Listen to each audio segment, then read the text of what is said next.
everybody, and welcome to the MinnMax Show, a place about games, friends, getting better. I'm Ben Hansen, I'm still here. I'm joined by Jeff Marchiafava. Hello. Joined by Janet Garcia. Yo, what's good? Hello. And then Kyle Hilliard. Welcome, Kyle. Hey, how is it going?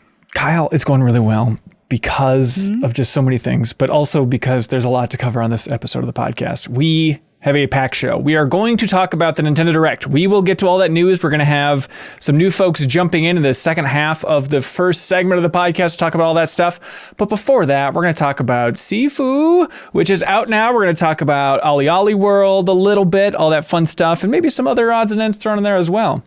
Jeff, how you doing over there? I'm doing good. Yeah? Why? What's going on? Why are you smirking? Can you hear a kid crying in the background? Is that why you're asking? No, it was just a random out of the blue thing. Okay. How much do babies cry? Not that much. He seems to have some kind of cold right now. He's got a runny nose, so he did not sleep well last night. He can't really take a nap because he gets all mucusy and so if just it's fun times. If a baby just feels off in any way, they'll just cry automatically. Yeah, I communicate. I mean, that's true. Even as you age, sometimes you don't age out of that. I'll just start crying if something goes wrong. I'm like, you know what? This was my last straw. Yeah, Hanson, you're telling stories all the time about how you break down and just start weeping. Yeah, that's because I'm watching the beautiful transcendence of West Side Story, not because I have a little sniffle in my cute little nose. But Godspeed to your beautiful child. Ride that mute. You know how to make it work. Mm-hmm. Hey, we had somebody write in. Nicholas West submitted a question over on Patreon. They say, my question for the pod. When do you think your opinion about a game solidifies the most before release? For example, the Ghostwire Tokyo livestream drew general interest, but it seemed tepid overall. Are we collectively penciling that in as quote-unquote good until release? Is there anything besides a review that would shift your opinion the most? I think this is kind of just a broad one, but when do you think your opinion of a game cements, Kyle? Is that launch trailer? Is that reveal trailer? First gameplay trailer? First example of UI in a trailer? When is it like, now I can judge it? Okay, so this is like pre-release, right? Not post-release. Like when is the Right. line of like, I'm going to play that game, and what is the content that creates? Man, that's a good question. I mean, it doesn't take much for me. Sometimes it can just be the reveal of like one mechanic or something like that. Like it's so wherever it doesn't matter. It would be a trailer, honestly. I guess maybe even the reveal trailer. I kind of know at that point, honestly. If I'm being honest with myself, I know if I'm excited to play a game by watching the announcement trailer. And maybe it's not even a matter of like this specific trailer, this type of trailer. Maybe it's just whenever you see one new idea or something that I don't know, or something I interest. like. It can be an old idea that I just like. Oh, I'd like to do that more in a video game. Yeah, put a glider. Honestly, it's like, I want to do that in a different game. Opening shot. Here's your ideal trailer for Melee for you, Kyle. It's like beautiful, majestic landscapes. Looks like there's a bunch of Jack and Daxter style collectibles everywhere. And then it's just twinkling piano. And then final shot is just like a glider swooping in to reveal the logo. And that's like revealed trailer. And then Kyle will say, all right, wish listed. Done. Yeah, I'll try it. And it's got to have a slowed down cover of a classic 90s rock song. Oh my gosh. Absolutely. Yes. In the air tonight, something like that. I did a Twitter poll just to see where everybody was at with Ghostwire Tokyo, because I feel like people are a little bit, it feels like it's not on the tip of a lot of people's tongues. This is the new game from Tango Gameworks, the Evil Within studio, Shinji Mikami, obviously big figure there from Resident Evil history. And then after this live stream, I guess official showcase is what Sony was calling it, I saw some people being like, I don't know about this thing. And then I watched that showcase. I think this game looks cool. Anybody else watch that thing? Anybody else got a hot take about this? Yeah. I mean... Ooh. All right. I already feel a split in the room of two different opinions. Kyle, you must choose. Would you like to hear the light side of the coin or the dark side of the coin? Let's start with the good news. Okay. Let's go with the light side of the coin. Joel and Fitz, Janet, you might surprise us, but Jeffem. Y'all are real confident in that. Let's see. Okay. Look, we've come to know you're the sound that you make when we ask you how you feel about a game. We know you. All right, Jeffem. I feel like Jeffem always makes the sound that he made. That's why I'm curious. How do we know what Jeffem's going to say? That's true. Like Jeffem starts every sentence with like, well, I don't know. Okay, anyway, we'll see. Yeah, Jeffem, just my favorite game ever. Pour a rainbow down our throats, dude. It's Red Dead 2. Wait, I was the light guy person? Yeah, I'm saying right. Oh, okay. I misread that. Yeah, I watched it.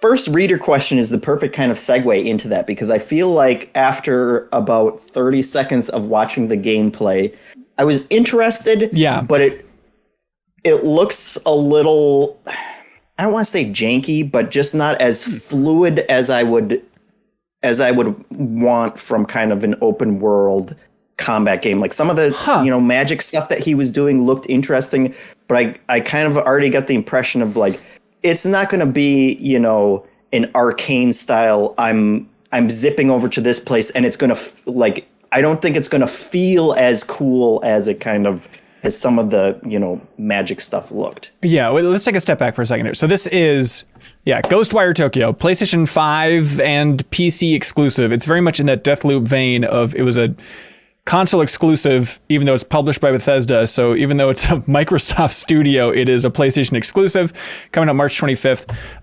But it is open-ish world in Tokyo. Something happens, people disappear, and now supernatural creatures are all about. And it seems like the big thing is you have this Ghostwire. So you have this crazy zippy whippy thing that's jumping around your hands. All right, Janet, this could go any way. Which way you going in? Which way you going it? I'm pretty much with Jeff. See, that's why it's like y'all assumed that I was going to say something wild. Like, I'm like, I think me and Jeff are going to have the same sentiment, which is, so for me, going into this, I was looking forward to Ghostwire Tokyo. I still kind of am, but I do think that the gameplay did not wow. And I will say, I think what's most telling about where this lands for me, again, my new obsession with Fantasy Critic, I'm like, oh no, someone else can take this one. I just don't think it's going to hit that heavy. It kind of gameplay wise, it looked a little bit like Dying Light meets Scarlet Nexus, which are, and I like Dying Light. Like, I really enjoyed Dying Light. I think that's a good game. I gave it a 3 out of 5, which is like a 7 on its 10-point scale. Good game. I feel like it's going to be in that realm where it's like, hey, low-key, this is something that is worth trying out that not many people are talking about. That's what I think Ghostwire Tokyo is going to kind of amount to. I would be a little surprised if it ends up being fire just based on that gameplay. I think something about the amount of enemies, the way the power is controlled, it felt like it is going for a little bit of what Control does, but I don't think it's going to have that prim and polish that Control does based on that gameplay. Right. Like, it looks a little run of the mill, it looks a little ordinary. Yeah, there was a lot of like, okay, now you're crouching, so it's harder for the enemy to see you.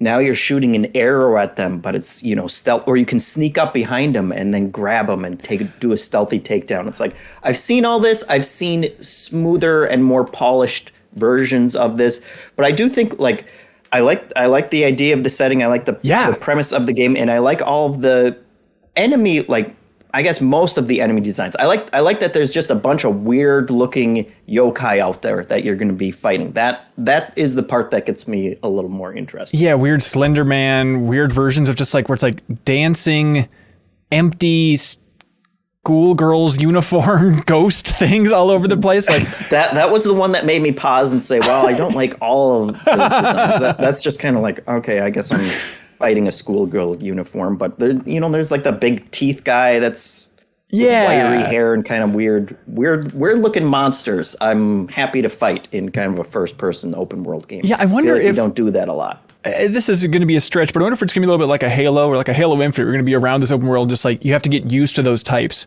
of like, okay, Slender Man type, okay, yellow raincoat person. It seems like it's going to be one of those games. And I'm curious, they say it's like you can travel around freely in Tokyo, but I don't know if they use the word open world in any of the marketing yet. And I'm still confused about the traversal, because like you're like Kyle, there's like a grappling basically, but it's like, well, I was going to bring up, actually, I didn't watch the showcase, even though I said I would when you asked me to. You swore your daughter's life on it.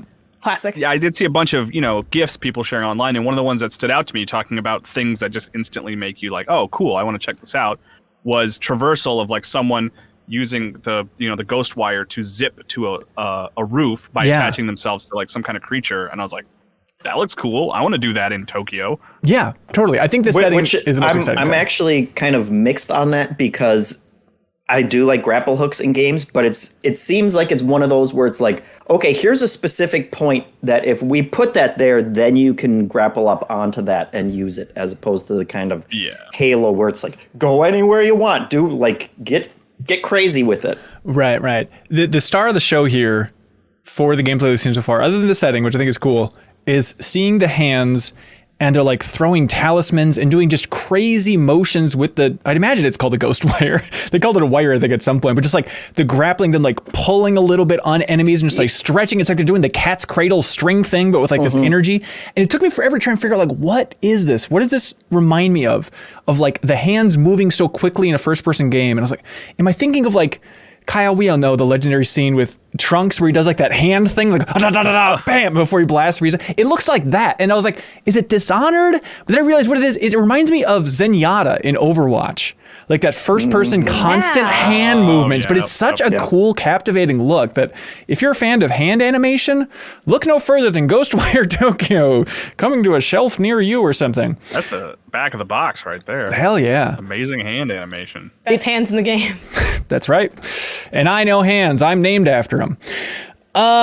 It feels, I think you're right, Janet. It feels like it's going to be somewhere in the 7s. It feels like it's going to be a cult hit years from now, maybe even more so than like an Evil Within. I think there's going to be people that are like, why don't they make unique games like Ghostwire Tokyo anymore? It feels set up for like having a very passionate fan base. And GameSpot had that story where apparently the developers talked about how it did start as Evil Within 3 and then shifted into being a new IP at some point, which it's tough to see too much of the connections there, but I guess every game has a starting point, so sure. I guess I forgot where Evil Within 2 left off, but it was kind of more open with Evil Within 2, so maybe that's kind of the idea, is them just going more and more in that direction. There was something else in the trailer that they teased quickly, which I think they called them like challenge rooms, where time and space can't be trusted. And it looks just like little... Here's how I describe it, Kyle. It's like, do you remember those platforming one-offs in Super Mario Sunshine? Yeah, where you lose the water pack. Yeah. Imagine that, but if they're all variants... Excuse me. It has a name. Yeah. With 2 Ds. He has a name, Kyle, Mario. please. But imagine that, but that it's like PT-style rooms, where there's just like a couple of them, and it looks just like you're walking out a hallway and it's going to be trippy, but they're like rapid-firing through a bunch of different ones. Like, what is this? I forgot about that until you mentioned it, but that was one of the things that stood out of like, oh, this, like, it's another example of like, I think when they start getting really weird in that game is when it's going to be the most interesting. And that does seem like kind of discrete. Okay, we're going to do something completely different from what we're doing out in the more open world and just kind of mess with you a little bit. And that gets me excited too. Yeah. Plus you get to experience Shibuya Crossing in one more game, which I think any game is automatically bumped up in quality if it has a Shibuya Crossing sequence. So there we go. Yeah, with like 3 people in it, because everyone's gone, so it's a story thing. You know, they could have added all those people if they really wanted to. Yeah. I did look it up. Like, I want to see a full list of every game that said the Shibuya Crossing. Which, if you don't know, if you've ever seen an establishing shot of Tokyo, it's Shibuya Crossing. It's just like the crosswalks with a bunch of people going across it, all that stuff. Persona, World Ends With You. World Ends With You. Yep. Apparently there's like a mini game in it for Mario and Sonic at the Olympics, where I just looked at a screenshot and it was like Luigi at the Shibuya Crossing. It's like, what the hell is this? So where else is he gonna go? Yeah, I guess we're gonna play that game now. But anyways, March 25th for Ghostwire Tokyo. I'm curious to see how it all comes together, dear. Hey, Sifu. A game that we've all been playing. Yes? Yeah. All right. This thing is out now on Epic, and is it PlayStation exclusive? Console exclusive, yeah. Okay, there it is. All right, Kyle. This is your chance, baby. Make up for everything you didn't get to say in Ghostwire Tokyo by talking about Sifu, which, if you're confused, S-I-F-U. That GIF, that was really, I added a lot to the conversation. That's true. There was also a GIF of a cat. It's giving Spark Notes a little bit. I'm not gonna lie. Like I also saw a cat that runs a store. Like it was that good. Was cool. And Sifu, Kyle, take it away. Yeah. Yeah. So I've been playing Sifu. I like it. It's hard. It's very hard, which I guess I expected. Just seeing the game, I was like, oh yeah, that looks hard. But it's somehow harder than I expected because of the way that it sort of structurally works. Like it punishes you for failing. it gives you a little reward for succeeding. But if you don't do well, you're kind of screwed. Yeah, it's really slick. Like, it looks really good. Like, I like the art style a lot, and the animation is just an awesome showcase of like CQC combat. Sifu CQC, I think, as we all want to say. Right? Yeah, close quarters combat. And it's just always satisfying to hit those two buttons when you open up, when you whittle down their sort of stamina, and you can press triangle and circle, and you just get like usually distinct. Like, I don't see a lot of repeated animations of just taking people out really quickly, and it's also satisfying because you get a little bit of health back.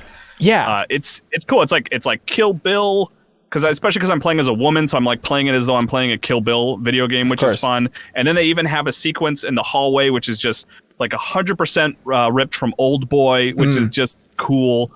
So I'm just stylistically, I'm really liking it, but I am hitting walls with the difficulty pretty quickly. Yeah, so this is from Slow Clap, same developers as Absolver from a couple years ago, and I guess it's a brawler. Is that the best way to put it? Roguelike brawler? I would call it a roguelike. No, not quite. I would call it like a stylish action game. I would put it up there with like Devil May Cry and stuff like that. Yeah, what do you think, Jana? I would call it a beat 'em up in its general construction, but a fighting game in its hand-to-hand combat. Yeah. Okay. Precisely how I was going to say yes. That's such a good combo. I think we're like on the same wavelength this episode. We are. We could just merge into one box here, and then we wouldn't skip a beat. Yeah, I think it's just a little deceptive in that sense, because I went into it thinking it was very much a brawler. I did not last long. I played a couple hours. I could not get past that first boss. I rage quit from it. But the more I played, the more I realized, like, this is closer to a fighting game than I have the proficiency for. And like it seems like you really have to dig in, memorize the combos that they want you to learn, which is also kind of frustrating, because this is like the first game I've ever played where you lose combos because you unlock them for certain runs, and then those are one of the things that will go away if you have to restart once you get old, which I suppose we should explain the aging mechanic, because that's a little bit. Yeah, it's important. The most interesting thing is that when you lose in a fight and you die, you age the number of years of your total number of deaths. And you can go up to, so like you start at 20, your master has been killed. First time you die, you turn 21, you restart exactly in the same fight. Like everyone's health is where it was when you died. You get back up.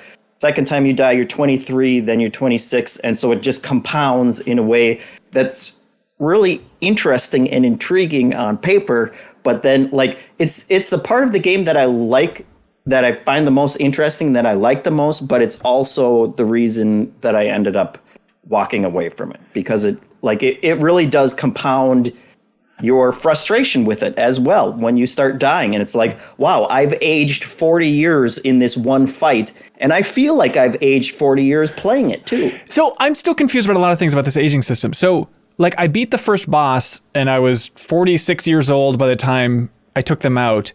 And then the character said something like, she said, it took me 8 years to do this. Was that a lore about thing? Being a kid. Okay. She's talking about like I was a child. See, like it kind of opens with this again. It is very Kill Bill. Not that Kill Bill's the only thing to have done this, but it's like revenge story. Seeing like we see this in like Kill Bill, Marvel. It's been everywhere. This kind of tale of like revenge and like going after the people that killed family, loved ones, whoever. Like Cooper. Yeah, it's like Cooper. Yes, does anything but like probably what the source actually is. But and I think with the aging thing too, a big thing to point out is there are 5 levels that make up the game. And Hanson, you said you ended level 1 at age 47. So when you start at level 2, you are 47 as well. Right. And you can only go up to like, I'm gonna guess off the top of my head, like age 74 before. I think 76, something like that. I think it's actually 80, but it depends on like the number of years that it's like the number of deaths that matter, right? Kind of a little bit. I think it's just if the next time you die, if you would age past 80, it will cut you out. Because there is one power up that kind of resets your deaths. Yeah. And so like one time I got up to 79 and then it reset me. But there was another one that I played, I was like 72, but just because of the number of times I died, I would have aged past 80, and so it ended what felt early. You know that a little bit in the menu with like you have the it's like a chain with like the like emblems or coins. I'm sorry, I'm not describing that well, but it has those break as you age. Yeah. The thing is, if you know, and the developers recommend that like you just keep playing the game, like go through the levels as far as you can go. Like don't worry about trying to get an age where you can beat the game.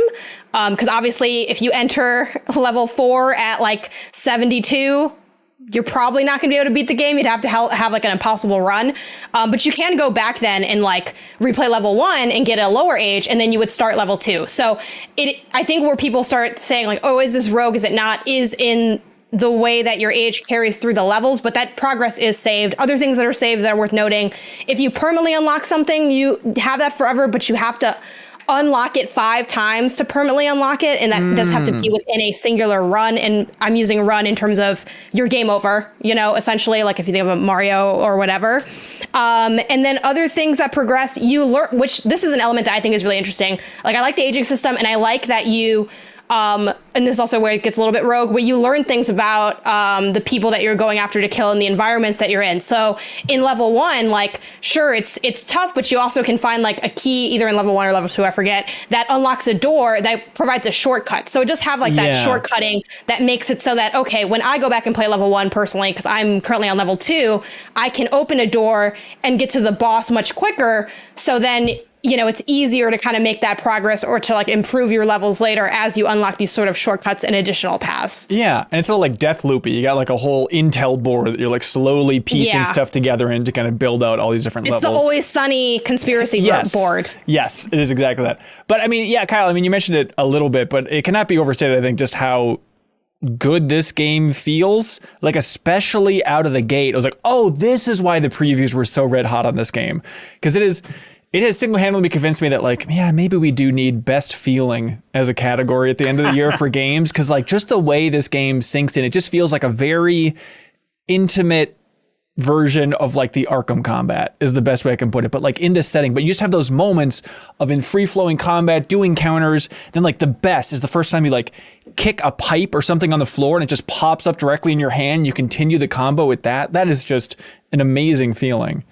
Yeah, it makes a really good first impression because like the beginning is just so stylish and cool, and it sets up it's a very straightforward vengeance story, which is really like that. It doesn't take much to get engaged in that. Like, oh, you're on this person's side and this person was mean to you, and it's like, all right, let's go get that guy.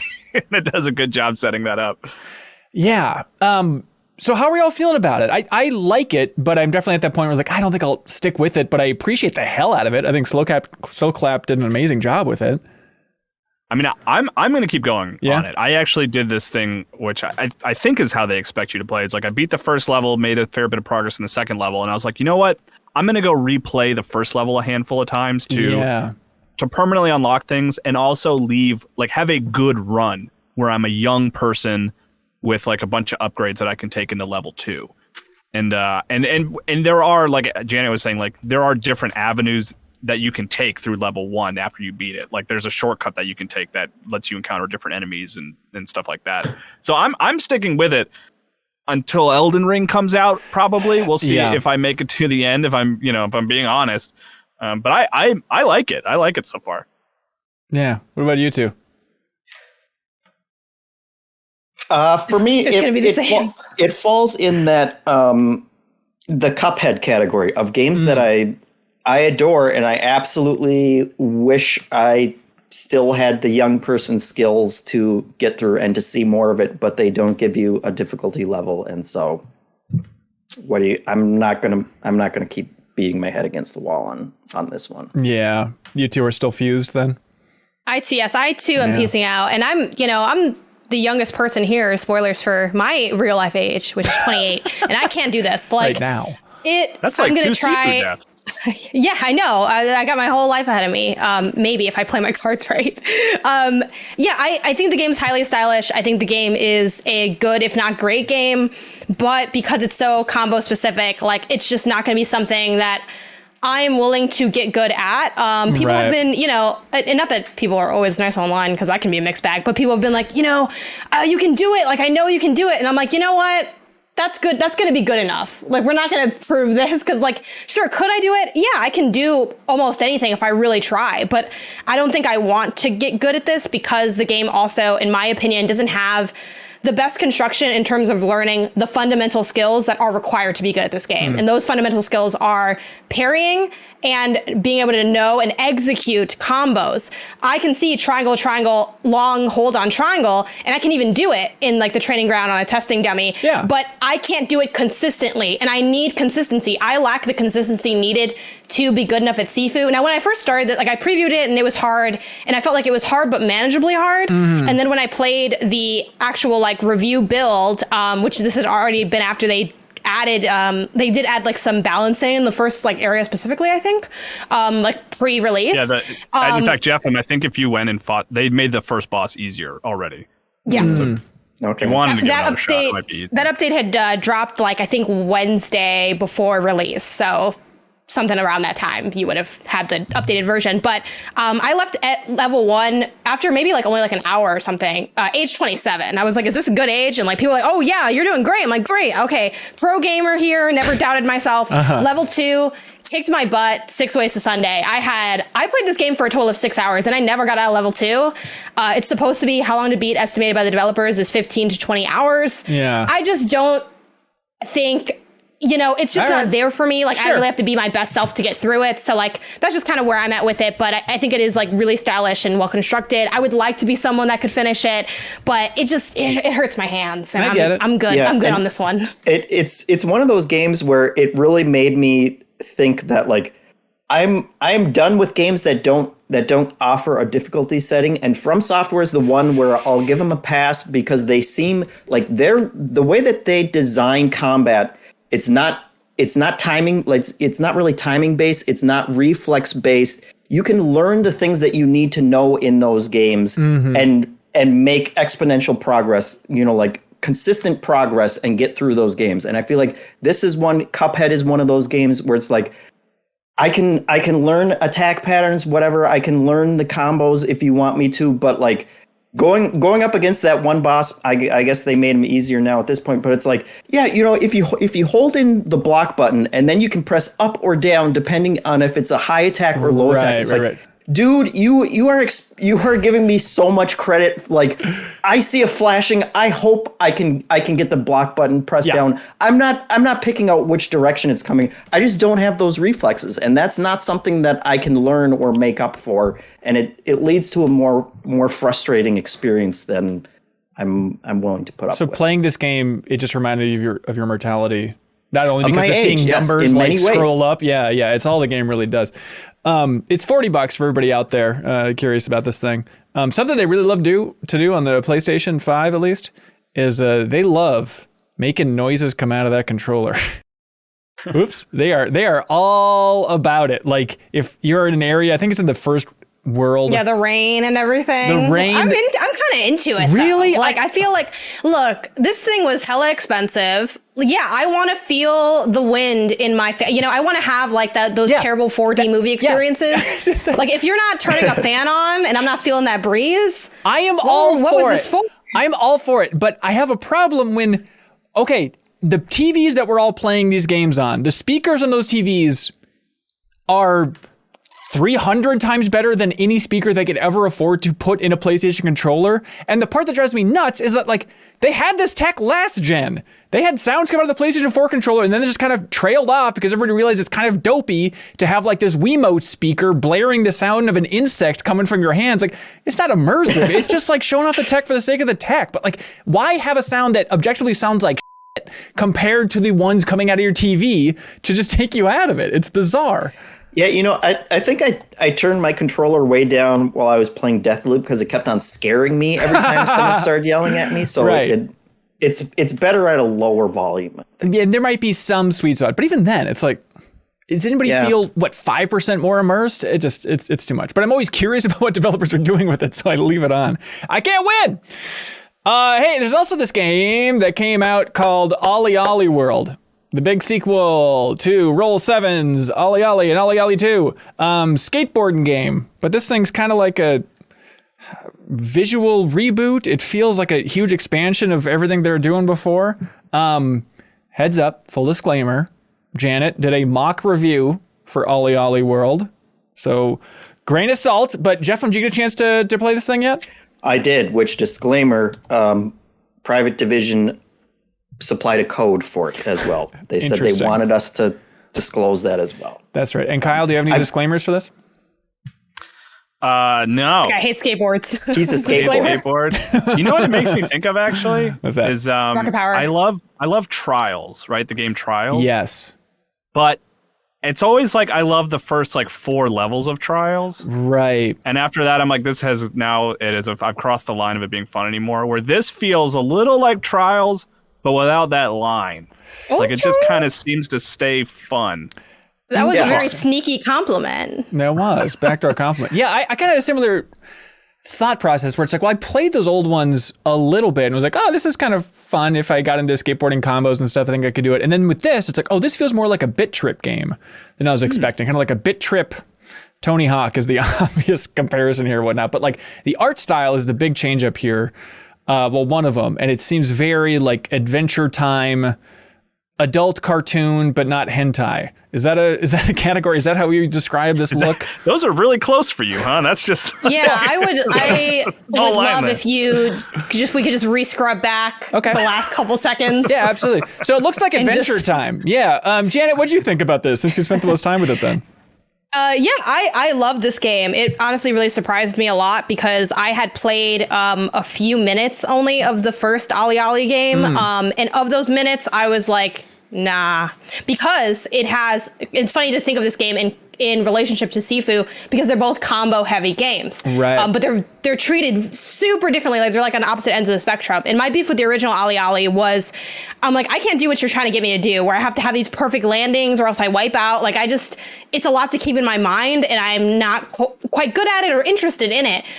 This game still has elements of that, but I think they get rolled out really smoothly overall. I think the tutorialization is really well done. Like they give you, I do kind of wish they rolled it out a little faster because there were things where I hate in games when I want to do something and I feel like I'm just purposefully not taught it yet. And then I get taught it later and I'm like, we could have had this conversation like 2 levels ago. Right. It does run into that sometimes, but I think it's awesome in that just completing the levels and inherently the campaign by extension, you don't really have to be that good at it. You kind of just have to finish it. There are checkpoints throughout as well. But if you want to challenge yourself and do things like, they have like little kind of like achievements throughout the courses, something like pop these balloons or like don't pop these balloons or beat this local person's high score, like this other character's score or other elements. So there's a lot of fun incentives to challenge yourself if you're looking to do a little bit of challenge. And there's like little side quests in it. Like, I just think it's a really great, vibrant world that's super creative. And then as someone that roller skates, which, is not the same as skateboarding, but it's still on wheels. Sure. I love the customization of this game. Like being able to like change your trucks and your wheels and your clothes. Like I think it totally captured both in its customization, its visual art style, and its movement, the feeling of what I like about skating, which is without the risk of injury and also having to really learn how to do the moves and having the physicality for it, which is awesome. Where it's like, okay, I feel like I'm running through this and I feel like it's happy, it's freeing, it's colorful. Like I feel like it has a great expressive moment. Like I really did feel the joy that I feel when I'm skating and enjoying my time and you're listening to the music and you're vibing with it. Like, I think I knew this game hit for me the second a giant bee moves like a billboard that I could then skate on. I was like, this is good. This is a good time. That's it. Yeah. Yeah, it seems cool. I think it's kind of like a tough time for OlliOlli World to release.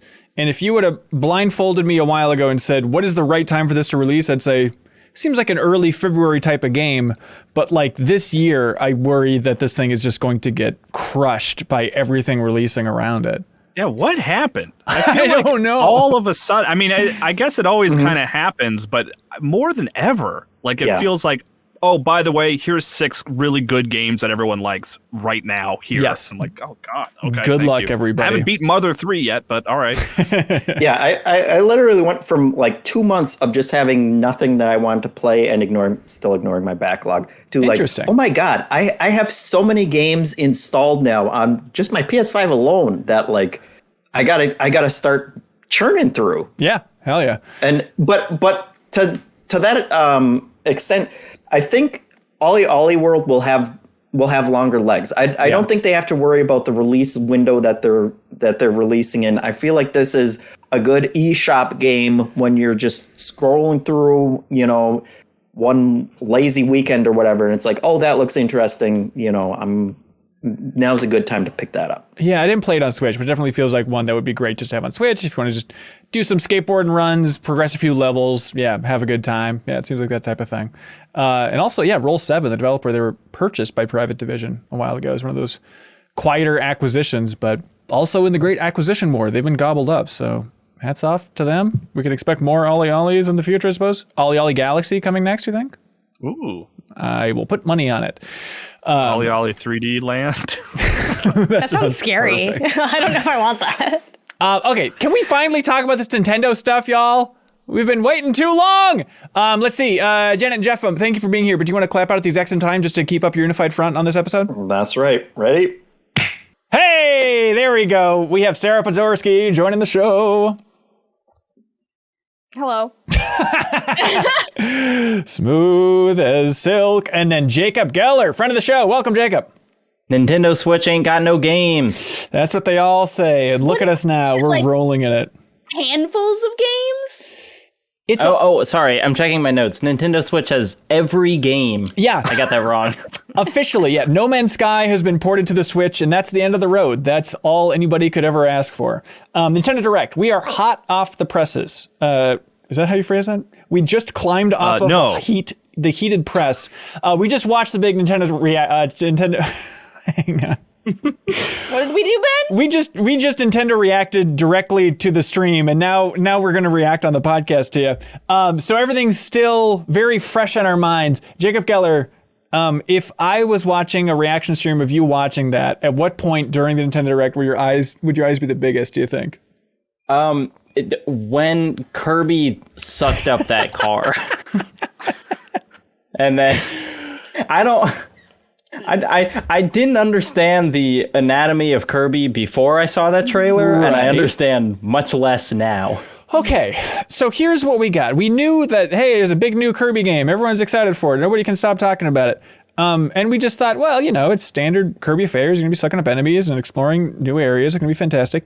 Nobody quite expected this angle where he's going to be sucking up inanimate objects. And that's one thing. But Sarah, how would you describe the way that he's sucking up these inanimate objects? He is he's putting it in his mouth, but wrapping his body around the object like a Kirby skin suit. And his feet are still there. His arms are still there. I've literally never not wanted something more in my entire life. And you were Kirby fan. You were excited when it started because you're like, is this Kirby Air Ride? He's touching a car. It's everything I wanted. I thought that maybe it might have been a Kirby Air Ride teaser, but I think I just hoped. And then it went in the exact opposite direction. And then it just started rapid firing. Kirby Ground Ride, as we call cars. It started rapid firing just, hey, look at all these effed up things that Kirby can wrap his sick body and mouth around. And the worst part is he's not...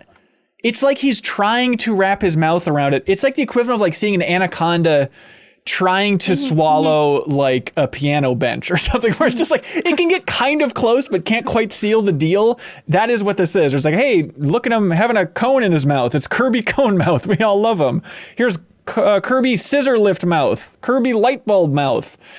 I think this is kind of what I want. This is almost best case scenario from a Kirby game, is to have something so shocking and weird and bizarre that it ups my interest. There's that thing from, I don't remember which Kirby game it was, but there's a boss that you suck up and it's like a 1,000-foot eel. And you can find the gif of Kirby just eating Triple Deluxe. A skyscraper-sized eel. So it's it's always been there, but not quite as explicit. That's why Triple Deluxe is always my favorite, because he just goes insane. He can just, he's literally a black hole in that game. A lifetime of going insane and swallowing everything. But then every once in a while it's what if we just took that and just doubled it? Just doubled how absurd it is for everything that Kirby can actually swallow. I was a little on the cool side of Kirby in the Forgotten Land. Because it's I think everyone was too big. I'm oh, it's 3D. It's yeah, but I don't know about the environment. It doesn't look that interesting. But they're shown enough now especially like building up the town. You can build up a little Waddle Dee town throughout the game, Sarah. And did we mention that Kirby wraps his gross lips around part of the car? I don't know if you're interested in any way. Here's my question, which may explain why you're so excited for it now, Ben. But it's like, these are fully just Mario Odyssey levels, right? It looks like it's like now the gimmick is like almost exactly the same. That it's like Kirby can like have the powers of this, and you can be a forklift and then jump off the forklift and you find a star. I guess you're right. The forklift is in particular, or the scissor lift, I guess it was called. Yeah. I was like, oh yeah, I remembered that creature from Mario Odyssey, like specifically. Do you think there's anything to it? And this is maybe too conspiratorial, if you even want to call it that. But they must be aware that like people are going to have weird reactions to Kirby trying to wrap his mind around a water balloon. His mind? Well, his mind and his mouth. Yeah, we have to wrap our minds around him wrapping his mouth around these things. Is there anything about, let's like, in this streaming age, we want people like Sarah to stream this game and give a huge reaction with Kirby sucking on a car fender? I don't know if they think that far ahead. No. I think they were just like, Kirby needs to do something new. And this is what they were like, what can Kirby do when his entire, persona is inhaling things? And then they were like, but what if he didn't? What if he failed? What if they didn't go all the way in? I don't know how else to describe it. It's such a stupid idea. But hey, that's what we're here for, I guess. All right, Kyle, what about you? Give us a real humdinger. Yeah, I was sort of thinking back over it, and there's a lot of fun stuff. But like the one that kind of stood out to me is like, I didn't expect that at all. It wasn't even Chrono Cross, but the fact that Radical Dreamers is included on that. Okay. Because like that's never been in America, right? Like I'm not mistaken, right? That has never been properly released in America. There are fan translations as far as I know, but I mean, for a while now, it seemed like over the holidays, the big rumor was bubbling about, hey, Chrono Cross is getting a remaster. And it seemed like people were leaning towards it being a PlayStation exclusive. So I don't know how this happened or why, but here we go. Chrono Cross is officially coming to the Nintendo Switch. It's crazy that this is happening before Chrono Trigger is coming, but I will absolutely take it. So it looks nice. It's, not a full remake or anything, but just kind of like the equivalent, of like the Final Fantasy VIII remaster, stuff like that, where it's, okay, the polygonal characters are up-resed and it looks fine, and they say they're going to have, new versions of the music, improved music in some ways, so I am completely on board. I'm excited to see it. I mean, there might have been, who knows if this is the thought process, but I mean, realistically, like it's absurd that Chrono Trigger is not available on Switch. Yeah. It's a crime. That's right. But from their perspective, it's like, if you really want to play Chrono Trigger today, you can get it on Steam or your iPhone. There are ways to play it. There's not really a way to play Chrono Cross. Yeah. Realistically. Yeah, go download it from PS3. Yeah. Yeah. So I mean, I'm really, and I bet it's coming to everything, right? It's just got announced for Switch, but it's probably going to be on everything. I would think so, yeah. But it's coming out April 7th. And yeah, like you mentioned, Radical Dreamers is included, which I think we talked about a little bit with the game's writer and director, Masato Kato. We had that interview last year with them. But it is the Satellaview game that was kind of like, it's kind of the Silmarillion to Chrono Cross's Lord of the Rings. It's kind of like, it's a lot of those same ideas, but in this weird kind of prototype form where it's telling the story of Surge and Kid, but everything's just a little bit twisted and weird. And so now to have that included in this, I think is really cool. So Kyle, you said you've never played Chrono Cross, right? I've started it on occasion. I think I played the first few hours, but I just get stuck on that start screen, that attract screen with that amazing soundtrack. And I'm like, I'm having more fun just watching this over and over. I don't really actually have to play this. It is so good. Yeah, but what if you had to play it? And what if we made the best Mozart discussion about it on the internet? We're not talking about that right now. Okay, we'll see how it goes. But that has to happen, right? It just kind of has to. For the record, Jojo texted me immediately when that was announced because he's very excited to play through it again. So we'll see how it goes. I had a similar weird reaction to something else they revealed coming stateside for the first time, which is a game that, God, maybe at some point I've learned about, but it was too nerdy for me to really have my radar. But Live Alive is what this thing is called. It is an old Super Nintendo Square RPG that has never been brought stateside. And not only is it coming over here, but it's getting like an awesome HD 2D remaster to so make it kind of a lot of hipsters on Twitter already saying this is actually my favorite game of all time. I've just never talked about it until now. Really been talking about. All right, I can just search out Jason Schreier for you. It might be a shortcut. It's actually I wasn't talking about Schreier actually. It looks awesome. So it's coming out July 22nd, and like I'm a sucker for any just new version or new incentive to play some long lost Square RPG. Like you figure like Terranigma would make the cut before Live Alive, and it looks like it's a lot of different characters in different times, and it looks very Octopath. What was funny was that it's what we now think of as like, oh, the Octopath art style is that kind of like beautiful 2D, field of whatever. But like also it turns out the plot is Octopath, except this came out before. So Octopath Travelers was actually that it's like 7 separate stories over different timelines, and you can play them in any order, and like all of this stuff that it's like, oh, that Octopath just copied this game that I had never heard of until 30 minutes ago. Yeah, it seems cool. God, I wish I knew about it. I wish I was hip enough to be talking about that game for the last couple years. All right, Sarah, what tickled your fancy? I was really excited to see Mario Strikers get another release. Because it was considered one of like the better or like best Mario sports games, but like not a lot of people picked it up when it first came out. Right.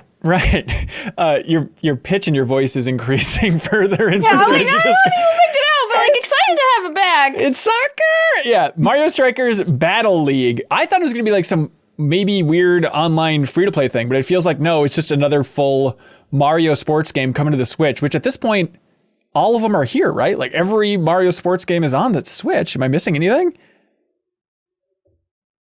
Did they have a baseball one ever? Ooh, they did. Yeah. I think so, yeah. Ooh, and also they don't even bring that one over though. Yeah, That's fine. and there's like Mario 3-on-3, that DS game where you played basketball that Square Enix developed, strangely enough. And then they're all Mario, Luigi, and Peach are in NBA Street Volume 3. That's right. That needs to come over here. But yeah, Mario Strikers Battle League. Hey, it's soccer, except you got a confusing amount of gear on. It's just like they're people are picking the ball up. There's no rules. No, it's chaos. There's bananas. People are exploding through the walls. People in the stands are dying.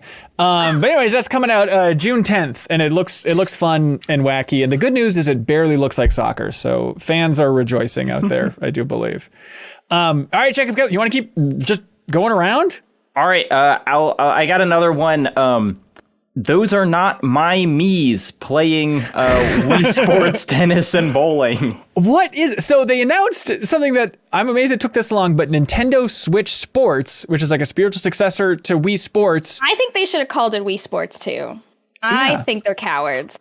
You know what? Yeah. Hell yeah. They should have. Yeah. Just call it Wii Sports. Just have it be the same. You're going to confuse my grandparents. Like, they're not going to think it's the same thing. Right. They won't even recognize what sports are being played anymore. It's just all around the world, Wiis are getting thrown out of nursing homes and replaced with Switches as we speak. God, I hope so. Hey, Nintendo Switch Sports. Tennis, sword fighting, which I love that they include from Wii Sports Resort, which is fantastic. Bowling's in there. They got badminton, volleyball, soccer. But it's not just soccer, it's super interactive soccer. You'll feel like you're there on the pitch because you can strap a Joy-Con to your leg and then kick at your TV to make the giant ball go in. I think there are two modes of soccer. One in which you are playing it and one in which you're just like shooting on goal. And that's the one where you've got the leg strap. Oh, weird. Okay. Is what I picked up. Also, badminton is like... I know they're different, but badminton is functionally just tennis, right? No. Like what's going to feel different about doing this when you're playing badminton versus tennis with a Nintendo birdie, Switch controller? You got the nets a little bit higher. Your hit things a little bit small. I play a lot of sports. All that totally matters in real life, and I don't think on this. Look, it's another mode they can throw it in there. Come on, who's gonna knock it? But yeah, so Nintendo Switch Sports, and the cool thing is that they have the old Wii Sports theme in there. You could hear it, and everybody knows, Kyle, it goes. And they're adding golf also. And in an update. Yeah, then golf is coming. But Kyle, take it away. Nintendo Wii Sports theme. Take it away.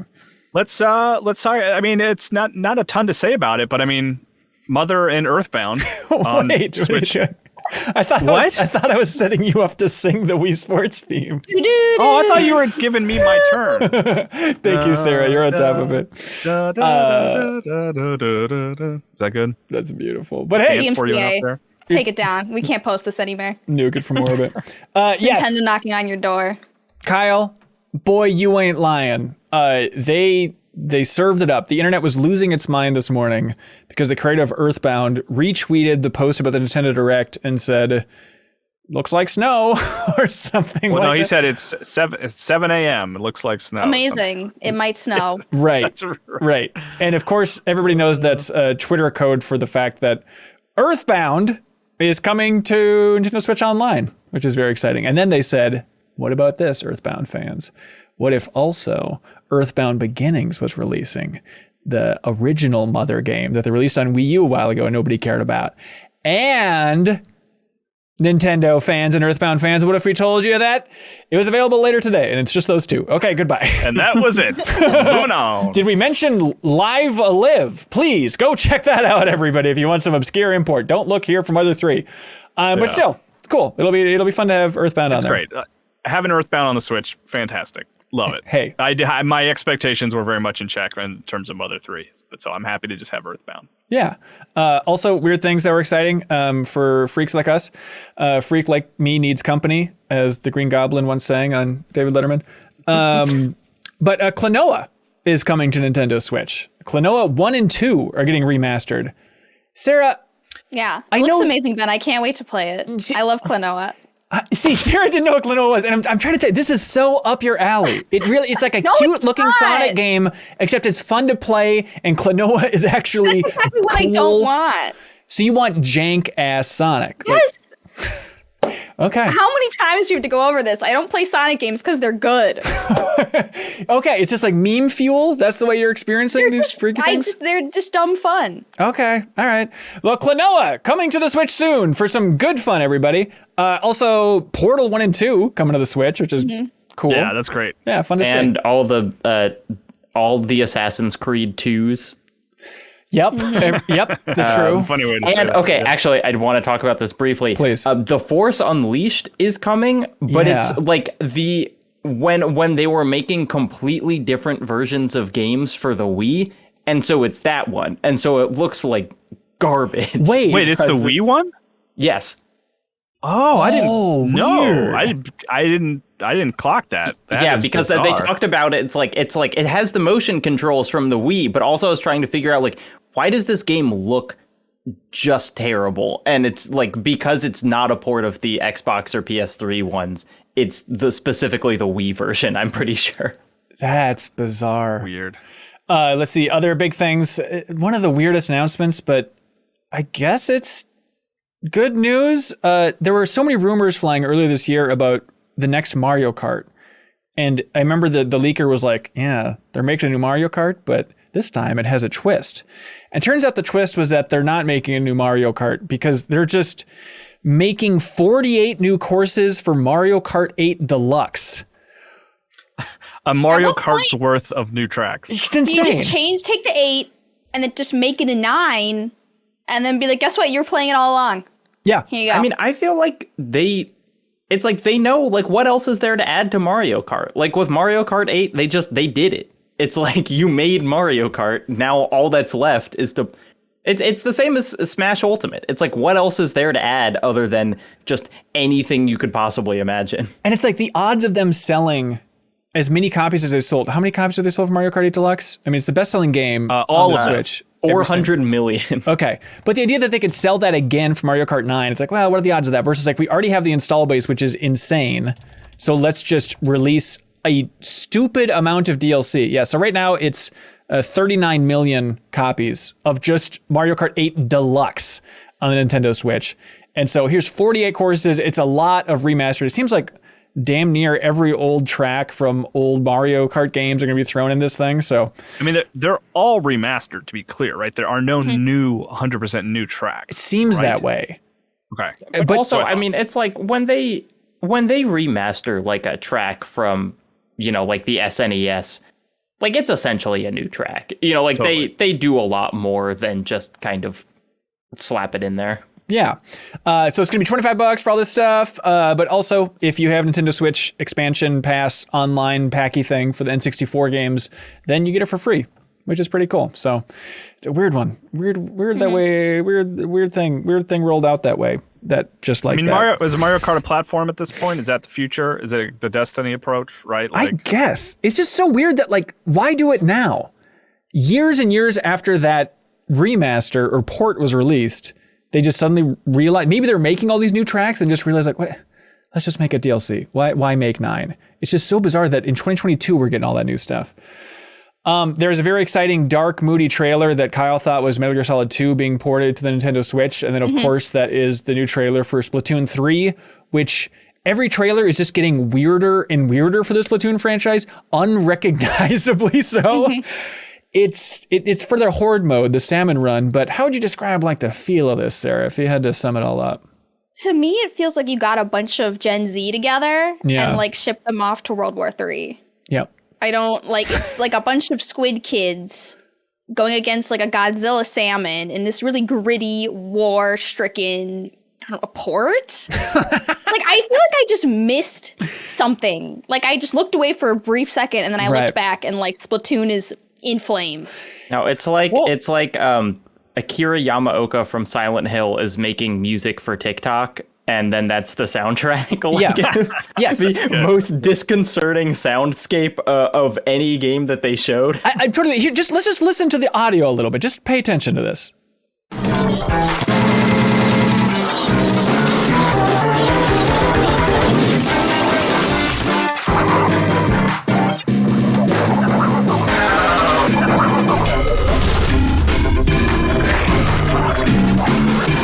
Sarah, you're young and hip. Is this what kids like?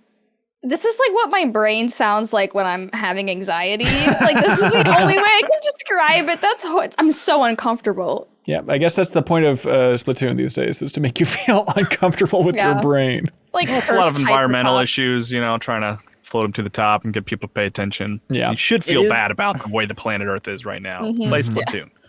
It's funny how of Nintendo's major franchises, Splatoon, Kirby, and Zelda are now officially post-apocalyptic. There are probably others that I'm forgetting. Pikmin. But it's like all of those games are, it's like, civilization happened a long time ago, and now we're fighting it out.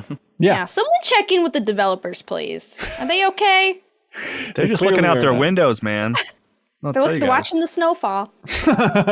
Hey, real quick, by the way, I just opened a tab real quick and I saw that Chrono Cross, it is coming to everything. Okay. Switch, PS4, Xbox One, and Steam on April 7th. So that's confirmed by Square Enix. Oh, God, Kyle, I think that's too big to ignore. You can't not take the deepest dive into that. It's going to be on everything. You can't look away from it at that point. April 7th is Chrono Cross Day. Look, I played Chrono Trigger on my phone. They're going to have to bring it to the phone if they want me to do the deepest dive. Oh, you're nasty. You're a nasty freak, Kyle. Yeah, from the Splatoon universe. That's right. Also, they closed out the big show with the big reveal of Xenoblade Chronicles 3. Dun, dun, dun, dun. A lot of leaks, all that fun stuff, but they're finally doing it. And the way they pitch this thing is, first of all, coming out September 2022. And then also they say it ties together the future of the worlds from Xenoblade Chronicles 1 and 2. And it kind of looks dark and moody. This is the adult version. This is like Digimon Season 3 of the Xenoblade Chronicles serial, if I may. I don't know. Sarah, you worked on Xenoblade Chronicles X. do you feel an affinity? Which is completely unrelated to the Xenoblade Chronicles 3. There's some connections to everything. I mean, it's all connected to Xenogears going way back there. But, I mean, do you have a weird connection when you see that pop up on a screen? Is it like, oh, I feel a special kinship with Xenoblade because of that work? Honestly, the only thing is I cannot believe how many accents they try to wedge into that game. Like, every character has a different, very distinct accent. Boy. Yeah. Do you remember when they said, we're fighting because there are enemies to kill? I think. No, I remember when they said, we're fighting because there are enemies to kill. I remember that moment from the trailer. But it's cool. I'm rooting for that game. I feel guilty because I finished that first game. Well, obviously I'm a big Xenogears fan, but I finished, and obviously Xenosaga as well. But I finished Xenoblade Chronicles 1 But it was also one of those that was like a real slog by the end. Like, I'm proud that I did it, but it was like over 100 hours to see credits roll on that sucker. And so I didn't even start 2. And now with this, it's just kind of this lingering pain, kind of this lingering reminder that I fell off from my Xeno love. So maybe this will get me back. But September, everybody. Anything else that we missed? Big things? That Disney kart racer looks good. Oh my God. Yeah. So something that Kyle and I have been screaming about for a long time is in Disney Infinity 3, they had the Speedway, which... And to be clear, Hanson, before you said it, we were screaming this at the developer at their studio when they showed it to us. Yeah, for the Game Informer cover story trope. We said, what are you doing? Why are you burying this impressive Disney kart racing game within like 6 layers of menus and physical DLC with a thing you had to buy? Because like it was Sumo, like it was the Sonic racing team, Sonic Unleashed. Is that what those racing games are called? I think so. Yeah. Sonic Transformed, all that stuff. But it's like a talented racing studio, and like it was just impossible to find this cool Disney kart racing mode. So I'm glad that they finally surfaced that. They're going to be releasing it. It's going to be a free-to-play thing called Disney Speedstorm, so you can finally race all your favorite Disney weirdos.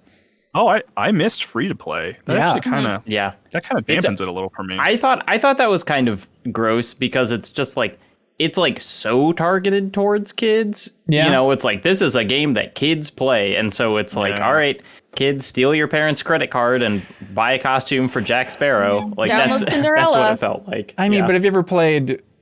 Sarah, help me out. Sumi?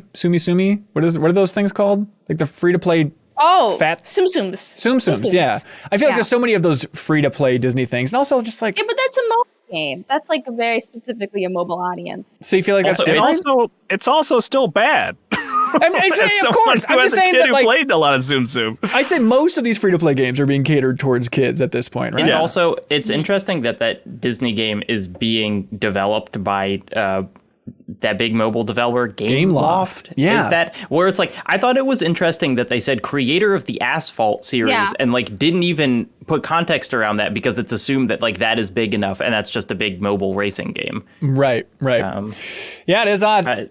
There's the new Dynasty Warriors Fire Emblem game. That's right. Yep. That's right. Don't forget it. He has officially said it, and we all remember it's called Fire Emblem Warriors 3 Hopes. So there we go. And we knew immediately that it was a Muso. We knew exactly what was happening. Exactly, right when we saw it. Yep. Don't look at the reaction stream that we did, which is up now on YouTube. But yeah, June 24th, 2022 for that sucker. That's it. Those are the big beats. Honestly, June and April are stacked. Like everything was June or April. I think this year might explode from the amount of games. Just like the first half of this year, it's now Metroid officially Dread, done. Boss Rush. Yeah. All going back, doing that. Yep. Can't wait. The most important thing, the Kingdom Hearts collection is officially called Kingdom Hearts Collection Intergrum Masterpiece for Cloud. Is it inter or is it? Is there an R in it? I don't think there's an R. Isn't it? I think so. Because there's Intergrade, which is Final Fantasy 7, but then of course Kingdom Hearts is Intergrum Masterpiece for Cloud is the official name. Just when you thought Kingdom Hearts couldn't get any cooler. I did There's no just R in it. I Google googled it. Oh, you're totally right. I'm sorry. And well, it makes sense now. It's Integrum Masterpiece for Cloud. I'm it makes sense now. I'm sorry. if you Google Integrum, you will find a company that provides innovative solutions for bone-anchored prostheses. So that's a Kingdom Hearts 4 tease, is what you're I saying? assume. Yeah. Good times. So that's Nintendo Direct. You can check out the reaction on our YouTube channel if you want. Jacob Geller, you were screaming. You said, please, for the love of God, if we're talking about games on this podcast, I need to talk about a game that, to be fair, I don't think any of us have played, but I feel guilty for having not played it now, but Vampire Survivors. Okay, here's the thing. You shouldn't feel guilty about not playing it because once you start, it will ruin your life. Ooh, I'm interested. It has mine and almost my entire friend group. I don't like to use the words like addictive with games or whatever, but it's like I cannot stop playing this thing to kind of a like deranged level. Yeah, I mean, I heard Jeff Gersman on the Bombcast a while ago talking about this game. It feels very up his alley, where it's just kind of like nasty, borderline idle game, nonsense on the screen. So it has all the kind of hallmarks of an idle game in that it's like it is truly just a numbers go up game. Yeah. But you are like you're playing it. Like you're a character and you're moving around and you're like doing combat, and so there is actual skill to like not dying. but it is truly just it looks like a, the sprites are like a, SNES Castlevania type thing where it's just kind of like mummies and bats and stuff, and they're walking towards you, and you're just getting power-ups to the extent where, like, you are growing exponentially basically every 3 minutes, and in response the game is just throwing more and more stuff on screen at you. And so it's like you just get stronger so fast, and the kind of screen is just like filled with this stuff, and then between runs you can also invest in like permanent upgrades and whatever, but it's like it's $3. It's $3. It's very early access, and it's just like I have run out of podcasts to listen to because I've been listening to podcasts while playing this game. That's and a sign of a good game. Out of podcasts. Wow. You're on Steam, you're playing this? Yeah. Yeah, I don't think it is like, if it comes out for Switch, Civilization is over. But right now it's only for Steam. And is there like a story? Or is it mostly not just at like... all. It's you're in a field and there are zombies. Weird. Yeah. Ooh, it might be for mobile? Yeah, it's on Android apparently, Kyle. So I know you don't got one of those. I don't know what that is. Yeah, Vampire Survivors is the name of that thing. Yeah, we should check it out. You're right. It's going to be a big talker probably at the end of the year, even though I think technically it came out in December, but it feels like one of those that is growing to a ridiculous degree. But have you heard of a game called How is Fish Made? Hey, honestly, Jacob Geller? Jacob. This is exactly up your alley. Have you heard of a game called, what was it again, Sarah? How is fish made? How fish is made. How fish is made. Yeah. Have you seen this? Because no. I'm surprised you haven't seen it because Hideo Kojima brag. tweeted about it. Hideo Kojima's all about it. So this Free game on Steam. That's right. So we launched a new show on Tuesday on Twitch, and the archive's on YouTube now, and it's called Steam's Secret Stash, and it's Sarah and I going through all of the games that were released in January on Steam. I kind of don't even want to... I know this is a podcast and you have to talk about it, but I'm like on the store page and it's like, I don't want to hear any more about this. We won't spoil any of it. We won't spoil it. But, the games that we were checking out were of varying degree, and then we booted up How Fish is Made. How Fish is Made. Mm-hmm. And it is immediately like, this is on another level. I was immediately skeptical of like, what is happening here? Is this some Frog Fractions thing?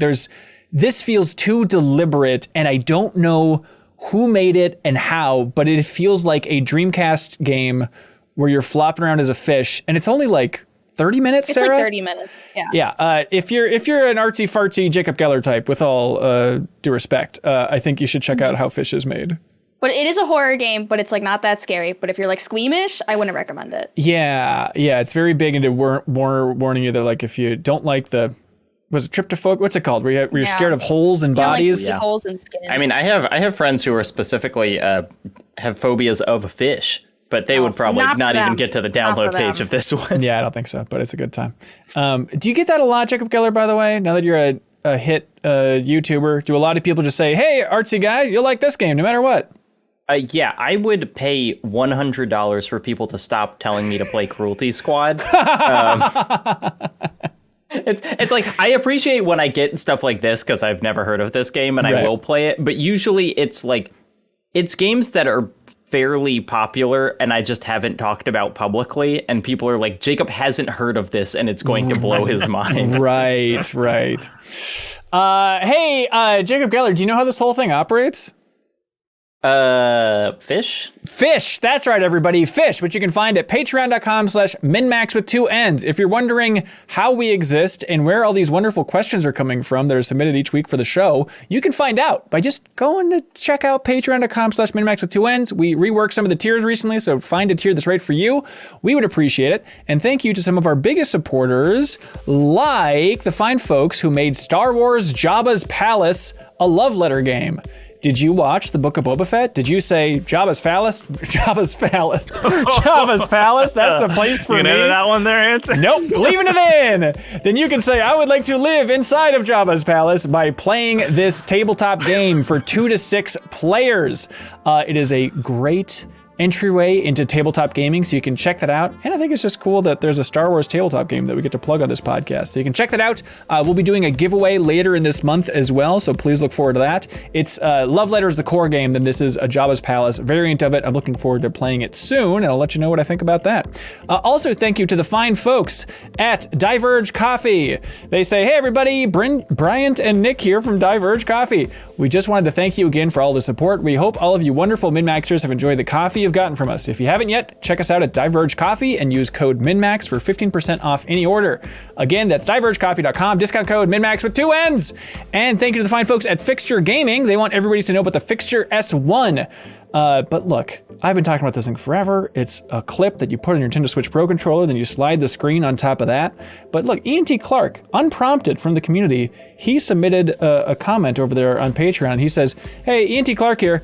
I wanted to give a quick shout out to the MinnMax sponsor, Fixture S1. I used the Amazon link to order one for my son as a gift, and he absolutely loves it. He uses it every day. Isn't that nice? That is nice. That is nice. Also, thank you to I Am 8-Bit. They want everybody to know about the Spiritfarer Collector's Edition from Thunder Lotus, available on Switch and PlayStation.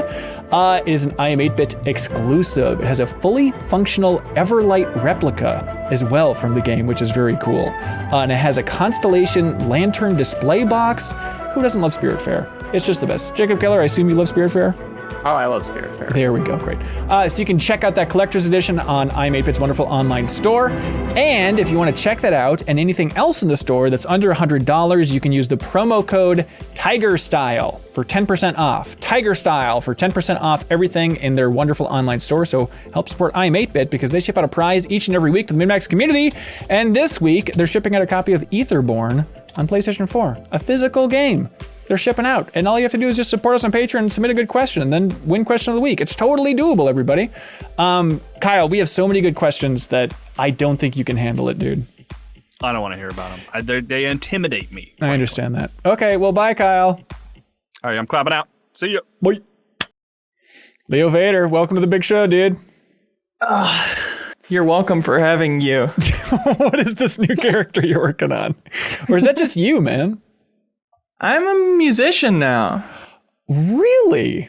Yeah, and I decided to start living kind of the artist lifestyle. Wow. And what makes you a musician? What makes you so proud of your abilities? I'm unveiling my new song today. Are you kidding me? On this very podcast? On this very podcast, 1 month ago, I made the promise that I'd make a song. This is your Better Quest That goal. was a month ago? Yeah. My God. Can you even remember a waking moment when you weren't working on the song, Leo? I was a different person. Those memories are gone now. All right, so Leo set a goal for himself that he wanted to write a song. And by the way, we encourage everybody to write in with your own personal goal. We'll read it on the show and hold you accountable. And if you don't make it, we'll scold you straight up. So Leo has been wanting to write a song. Can you send this song to me somewhere, Leo? Absolutely. Okay, great. God, I'm starting to think maybe we need to write music, and that's the key to confidence in life. Worked for me. Yeah. Do you have any tips for people out there that want to get writing a song? Like, what did you use software? Where are you going for this? I learned a few things in this journey. Yeah. Kobe-Soft Joe, I went and visited him again in La Crosse, and he walked me through a lot of the problems I've been having that have prevented me from making this level of art before. Right. For me, the big issue is finding software that clicked with me. Ableton, I think, makes a lot of sense. Coming from GarageBand experience, but no longer having an Apple computer. Yeah. I think Ableton is a great recommendation for that. And I think having the audio driver, Osseo for All, makes it so you don't have latency when you're using a MIDI input. And that's something that's made it really unsatisfying for me to make music for so long. But it was just that one little thing that I needed to figure out, and now I can jam out. Now, keyboard I've had forever hooked up via MIDI to my mixer, and I can just jam out whenever I like, and it's really empowering. Leo, this isn't fair. You were already cooler than us, and now you're just like on another level. This is like Goku going full instinct mode. Like, we can't even get near you. This is the problem with Better Quest. Conceptually. I've become better than you. Better Quest, I've become a god. Leo, where'd you send me this stupid thing? I'm sending it to you on Discord right now. Oh, okay. Slack would work better if there's an option, but Okay, it's an option. Okay, cool. Any setup? Should we sit and listen? No one. For my Track-wise? first song, I thought it would be fitting for me to tackle the whole of humanity and its experience on this earth. Okay, great. So it kind of sums up that whole journey. And is there a name for the song? It's called Leo's Masterpiece. All right, everybody, let's sit back and enjoy Leo's Masterpiece. Thanks to Better Quest. In a time before time, before man, there existed nothing but empty space. But as life began to form, humans began to build. Hell yeah. Wait, this is just a Splatoon 3 soundtrack. That's on them.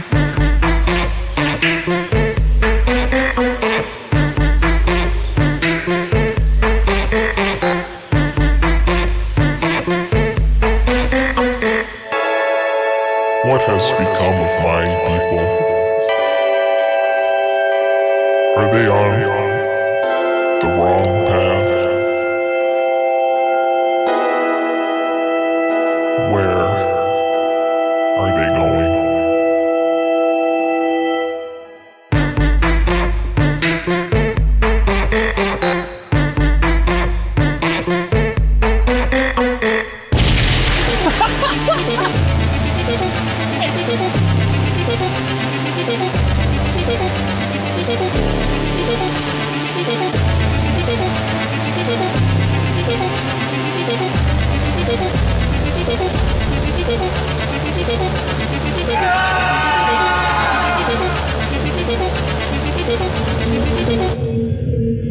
They blew it!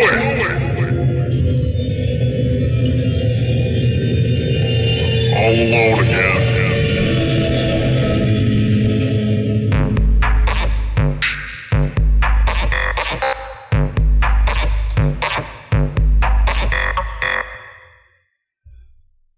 Wow. Can we call that a world premiere?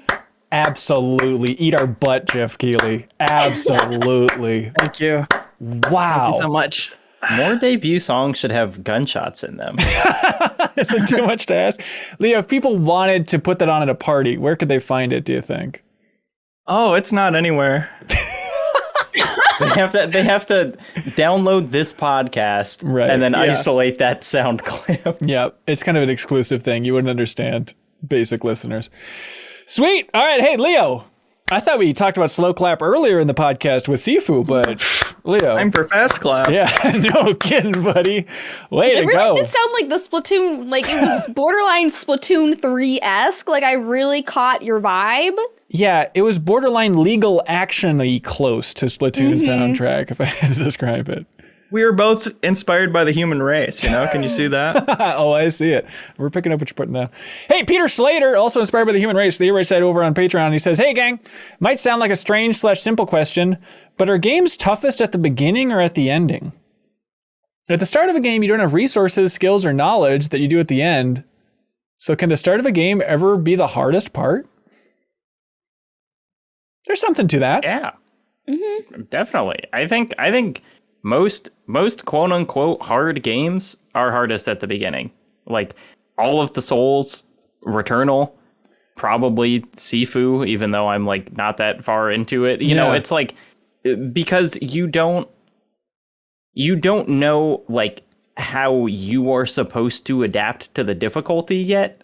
And so it's like once you reach the end of a Souls game, it's like, sure, I'm going to die a bunch and like this is what the game is expecting me to do, and that's fine. But at the beginning, you're like, I guess I just suck at this and I'm not making any progress. I have no idea why. Yeah, and I'm dumb and bad at games, and I'm so stupid, and I'm a bad boy. But like, I assume we all have that situation though, where like you're starting a game and they're throwing tutorial screens, just tutorial screens at you left and right, and your brain just can literally not process. It normally happens when I'm streaming, where I know there's text on the screen and I try and read it. My brain just cannot absorb the information, and then I move on. So I think that's always common in the beginning of games. You always just seem like an idiot flailing around, right? Yeah, there's a reason there. It's daunting to start a new game versus play something you already know and love. Yeah, that's right. And even if the challenge is higher at the end, yeah, you know the groove. You know what the game is capable of, you know? So there you go, Peter. You're not nuts. Chris H. writes in and says, hey, cohorts, what do you think are the most over or underrepresented foods in all of video games? Over or under? Yeah. Overrepresented for their presence in real life? I think so.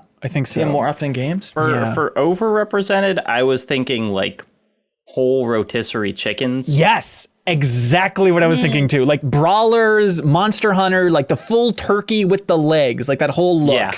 Mm-hmm. Like how many times in your life has that actually been in front of you? Well, it depends. I mean, you see a great deal at rotisserie Costco. chicken. Yeah, you can get them. That's true. But I don't.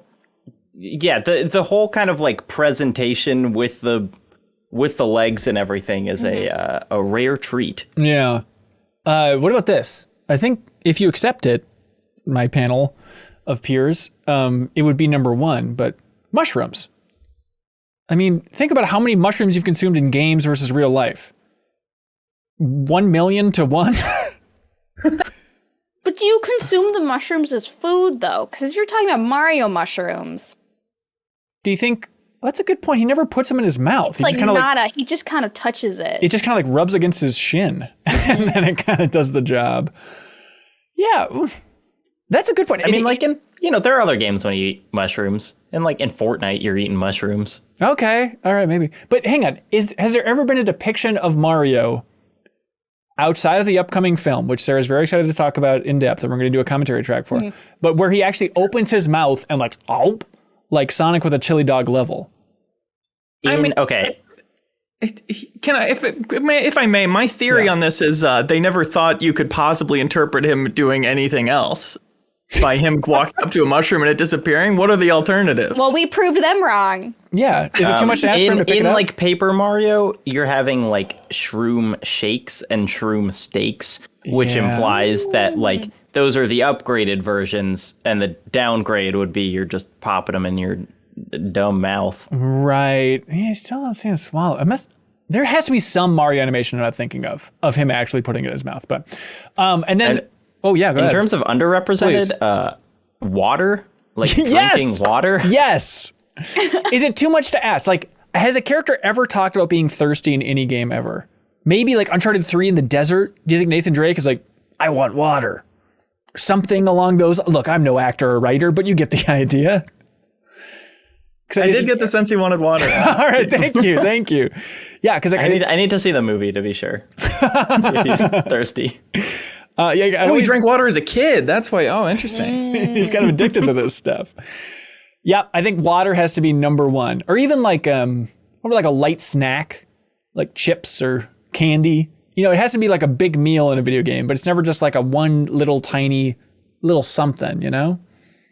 I don't know. All my video games primarily they have food in them, right? Like Stardew Valley, Harvest Moon, The Sims. They all have food. Yeah, but like, you never snack food. it. I get it, but you're not snacking in Sims Harvest has Moon. chips. Sims has chips. You're saying? Yeah, You're telling me to Stardew Valley has like granola bars. Okay. Yeah. All right, that's fair. Mike Lynch writes in. He says, "Hey everybody, with the chip shortage. Hey, no shortage on this podcast. You know what I mean? With the chip shortage, look, we cracked the almighty artist. He is mortal after all." Hey, with the chip shortage keeping many people from buying a new Xbox or PlayStation console, do you think this console generation will be longer than normal? Or we're going to see a new generation in 2026 and 2027? That's interesting. So this one being, people are having a hard time buying a PS5 now. So will that mean that like okay? I think there's something confusing because it's like, well, they can't get them now.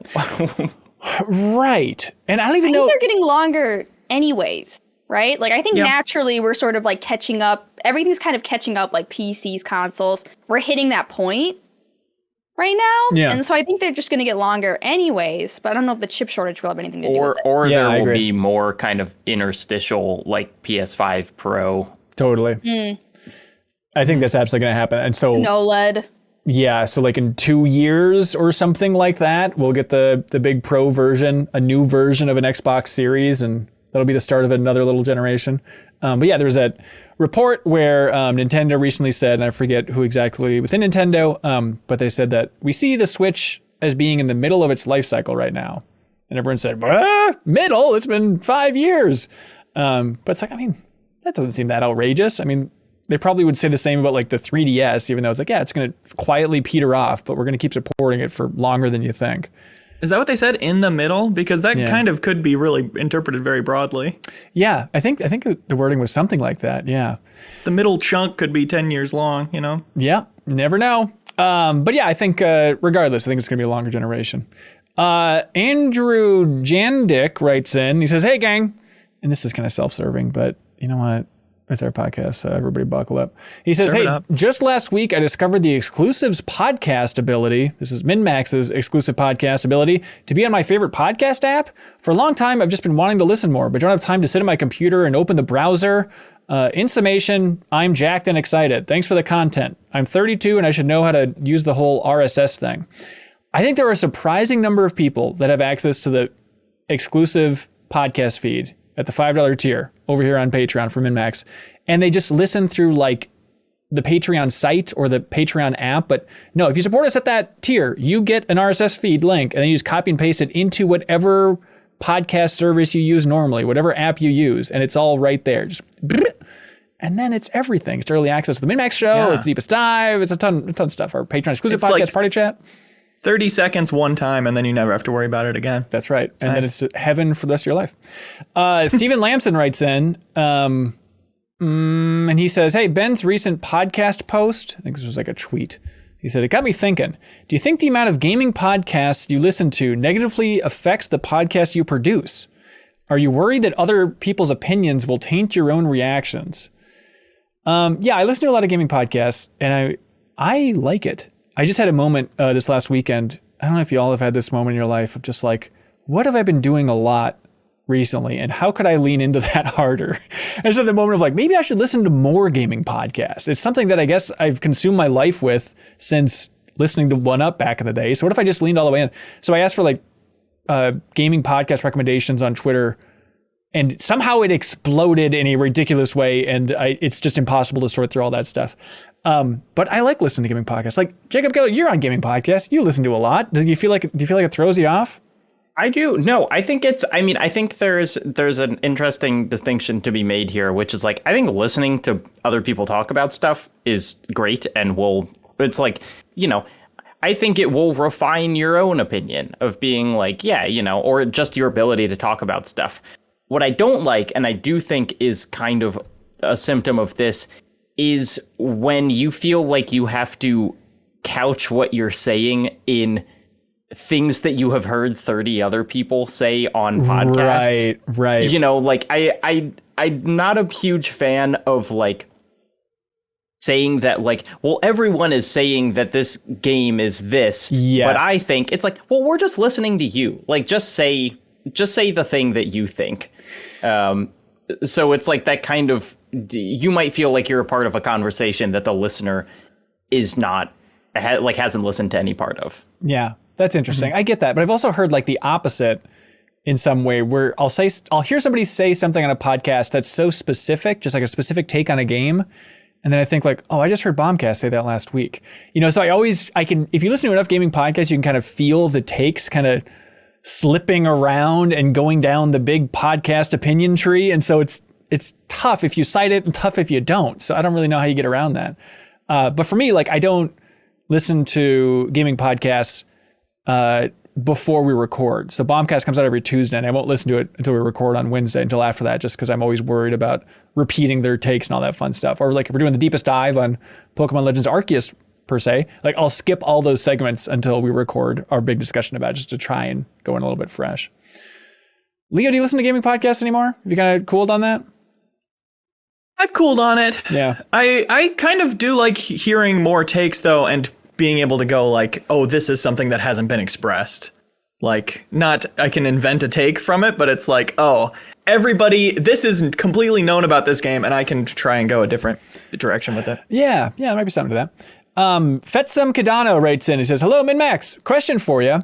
If you had to be in solitary confinement for a year, but it meant that you'd never have to worry about the money problems you have, would you do it?"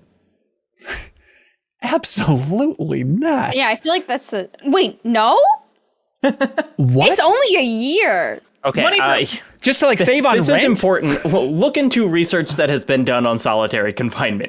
It's like, It doesn't seem important. it is considered torture for a reason. No, Yeah, you won't don't. be the same person. Yeah, but just think, you won't have to pay rent Arguably, for a maybe year. I would. Honestly, Honestly, put me in that room, give me all my subscription services, give me like unlimited books. I think I'll be okay. ooh, yeah, it depends, I guess, on what you get. What you get. If I get So like this is DoorDash, not being in. You're not prison. like sitting in a box, right? Because what the question said, like, what would it take to get you to do it? And Yeah. for me, it's unlimited access to HBO and Hulu and Netflix Okay. and Crunchyroll. But I think, well, Fetsum's asking about like, just to dodge money problems. They say, I think it would be tough, but the prospect of not having to worry about bills, mortgages, and I'd be free to pursue more Would that experiences dodge might make all it. my money problems? I mean, would you have $100 billion at the end of it, or would you just like not No. have to pay your mortgage? No, but I guess that's the question, Jacob Geller, is how much would you go in solitary confinement for a year? Let's say you... Zero. Like, I would never do it. That you could give me all the money in the world. I like wouldn't survive that year. Yeah, but do we mention it's money? You know you like that dirty money. You could think about your money. If I sat in a room and thought about unlimited money for a year, I would definitely come out a cool and well-adjusted. That's the money mindset, bro. Hustle. Yeah, I've read self-help books. Some people really encourage that, actually. Okay, Sarah, so it's like, we're talking prison-level solitary confinement, but the bed is excellent, and you have a CRT television with only HBO Max. And Only yep, and you would get $1 million at the end of it. I would do it. You do it. Yeah. Well, because like I have lived in solitary situations. Like I've lived in Japan for a year. I've like, and there's people there obviously, but it's like I've lived in situations where it's just been me. How did you get out of that? I. How did you get out of that Japanese prison, by the way? I've been meaning to ask you. I got a job in Los Angeles. Smart. It's the But, Japanese loophole. I'm not like I think I could do it if I had entertainment. Yeah. I think I could do it. Eventually, like, time would cease to have meaning. You got to bargain for more than $1 million, at least. I don't know. Don't tell her. Seriously. I think about In this day and on age. Succession, one of the shows that you could watch on your CRT in solitary confinement. They talk about, and it's like they're all rich, horrible people, but they're like, $2 million is like the worst amount of money to have because like you won't. It's not enough to live off of forever, but you won't want to work because it feels like the money That's you'll be another making thing. I won't won't be have to work. relative. When I'm in solitary confinement, I won't have to respond to anybody's emails. It'll just be It piling probably up, though. costs out, though. very little to just live in one room by yourself for a year. So, like, you could just save up and do that, and then you wouldn't have to work. Jacob Geller, I'm sick of you coming on this podcast and just coming up with 1,000 reasons why people should not lock themselves in solitary confinement. Yeah, they want the money or not. So, Sarah, are you like one of those people that, like, with the pandemic, you never had a moment of, like, I need social interaction, screaming out the window? No. Yeah. I kind of... That's why, no. I scared myself. I was kind of in that arena as well. I think now I'm getting a little bit antsy. You don't feel like you need to go outside anymore? I can go outside, but I was shocked that I didn't have more of those moments of like, I just need friends in a room right now. I've had a couple moments in the last 6 months or so, but I think like peak COVID panic, dark period, I wasn't freaking out as much as I expected. So I don't know. Leah, are you feeling antsy for big room full of friends? I definitely, when it happens, I see the appeal of it for sure. I go, oh yeah, I missed this. Right. But I could also was surprised how long I could go without it, partially because of like VR chat and having very fulfilling digital hangs. Oh, the metaverse. Yeah. All right. The metaverse, because I want to be there. Heck yeah. Have you been to the metaverse yet, Leo? Not the Facebook metaverse. Okay. Are you gonna go ever? I'd love to visit. How do you get into it? Is it like exclusive? Is it like invite only? A college email address. I don't know. Oculus has like Facebook Horizons or whatever on Oculus Quest. Is that the closest we have to the metaverse at this point? I think that's what it is. Yeah. Yeah. So it'd be very easy for me to, but I think they would pay you $1,000 to just go on and say, "Hey, this is cool. I like Facebook's metaverse." Yeah. Do you think they'd let me do a show with my 1-2 minute song? I think they probably would, yeah. But then afterwards they lock you in Get a solitary DJ confinement. set? Guy Bones writes in and he says, or he asks, any unexplained phenomenon, sort of experiences you've had? One time my soundbar was emitting a quiet talk radio-like sound that I couldn't understand. Oh, and the soundbar was off. It stopped after a couple minutes and has never done it before or since in the 10 years I've had it. I chalked it up to some weird frequency thing. That's disturbing. That'd be terrifying. Do you remember when we were setting up for Extra Life at Game Informer and just through an XLR cable plugged into a shotgun microphone on top of a camera, through the mixer, we were hearing the radio? I forgot about that. Yeah, we're just setting up mics. All of a sudden it was like conservative AM talk show. And I was like, what is happening? And we literally just had to like untangle cables until it stopped. We had to like pull cables further apart. I forgot about that. That was so weird. Very strange. Isn't it weird to think that like that's going through you right now? Like so many airwaves of people talking on the radio. Isn't that cool? Isn't that cool? Mm-hmm. Do you think that's cool? I can feel it. Yeah. Yep, I can feel it. Yep. I don't know, Jacob Keller, you got any freaky stuff going on over there? Yeah, once. Okay, this was not over there in North Carolina, but I was camping in like a desert once, and we were all like, "Oh, this will be cool. We'll like sleep out under the stars. Like we don't need tents. It's cool out here, whatever."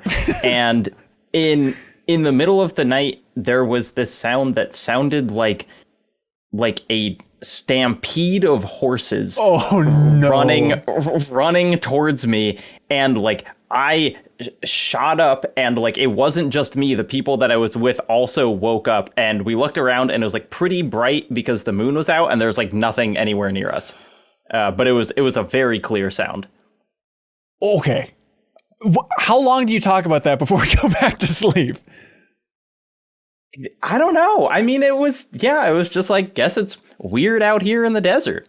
What? Like, never just hunkshu, you just immediately back asleep? That's insane. I would at least like try and sleep on a giant rock, Tremors style or something. Like I would want to get somewhere where there's not going to be a stampede. Yeah. Bury yourself. Yes, what would be stampeding in the desert? I mean, it's like my thought was like a camel, I guess. Like, oh, someone's like, riding a camel, but like there was not anyone. Sounds like it could have been like a bizarre echo. I can't. How many drugs were flying around here? Zero Stone drugs. Cold sober. Yeah. Stoned cold sober. Maybe drunk, but like nothing that would, no like hallucinogens. Jesus Christ, that's good. That's a really good one. We're all completely sane. We haven't had weird experiences. Marshall Banana writes in and says, with all the Dying Light 2 coverage, I was wondering about first-person camera games. Is the camera really first-person, as if we're supposed to be seeing through the character's eyes? Or is it like the character is wearing a body cam? I'm wondering because it seems like in any first-person game, you can only see the hands and sometimes part of the wrists. But in real life, I can see all the way up to my shoulders, chest, waist, legs, etc. Yeah, that's the question. It's always like first-person games, they should have like a little light, hazy black part for your nose, right? Mm-hmm. I guess? Yeah. You can kind of see parts of your nose if you really think about it. Leo and I, as VR aficionados, know that it's like there are some games when you have VR where you can look around and like see your shoulders, and it's kind of weird. But I feel like the hard part is like you can't do the out of focus part of your vision on a screen, because then you could just look at it and be like, why is that blurry? Right. God, I all right, let me try and set this up. This is going to be a puzzle to explain. But somebody wrote in to the Patreon, and I didn't include their question. I'm sorry, but we're talking about it now. And they wrote in about there's a new Olympics promo that's like a Jurassic World Dominion crossover promo. Did you see this, Leo? I think so, unless there's multiple. And so it's like an Olympics commercial where there's like a skier and then there's like a velociraptor running next to her and all this absurd nonsense to try and promote the movie and Olympics on NBC or whatever. And there's a shot that I thought was so stupid, I actually clipped it and made a GIF of it because I'm like, I don't know when this will come in handy, but maybe at some point. And it's Shaun White snowboarding. And then he looks in the woods and there's like a Brachiosaurus looking at him and it's just a close-up of his visors. And in the visors, they do a rack focus from his face to the reflection of the dinosaur in his goggles. And it wasn't until I was making the GIF that I was like, that makes no sense. Like the reflection is the reflection. It's not like the dinosaur is there. You can't change the focus and have Going it appear. deeper into his glasses. Yeah, and that's the moment when Shaun White snowboarding, looking at a Brachiosaurus in the face, the illusion was shattered. I couldn't pay attention to the rest of the commercial.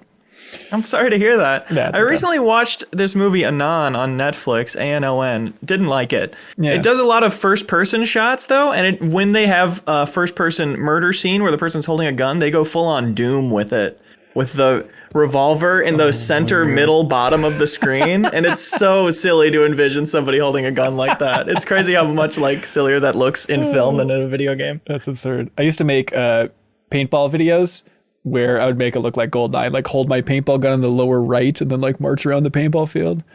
And that was like, actually I got an award that year. It said peak cool guy.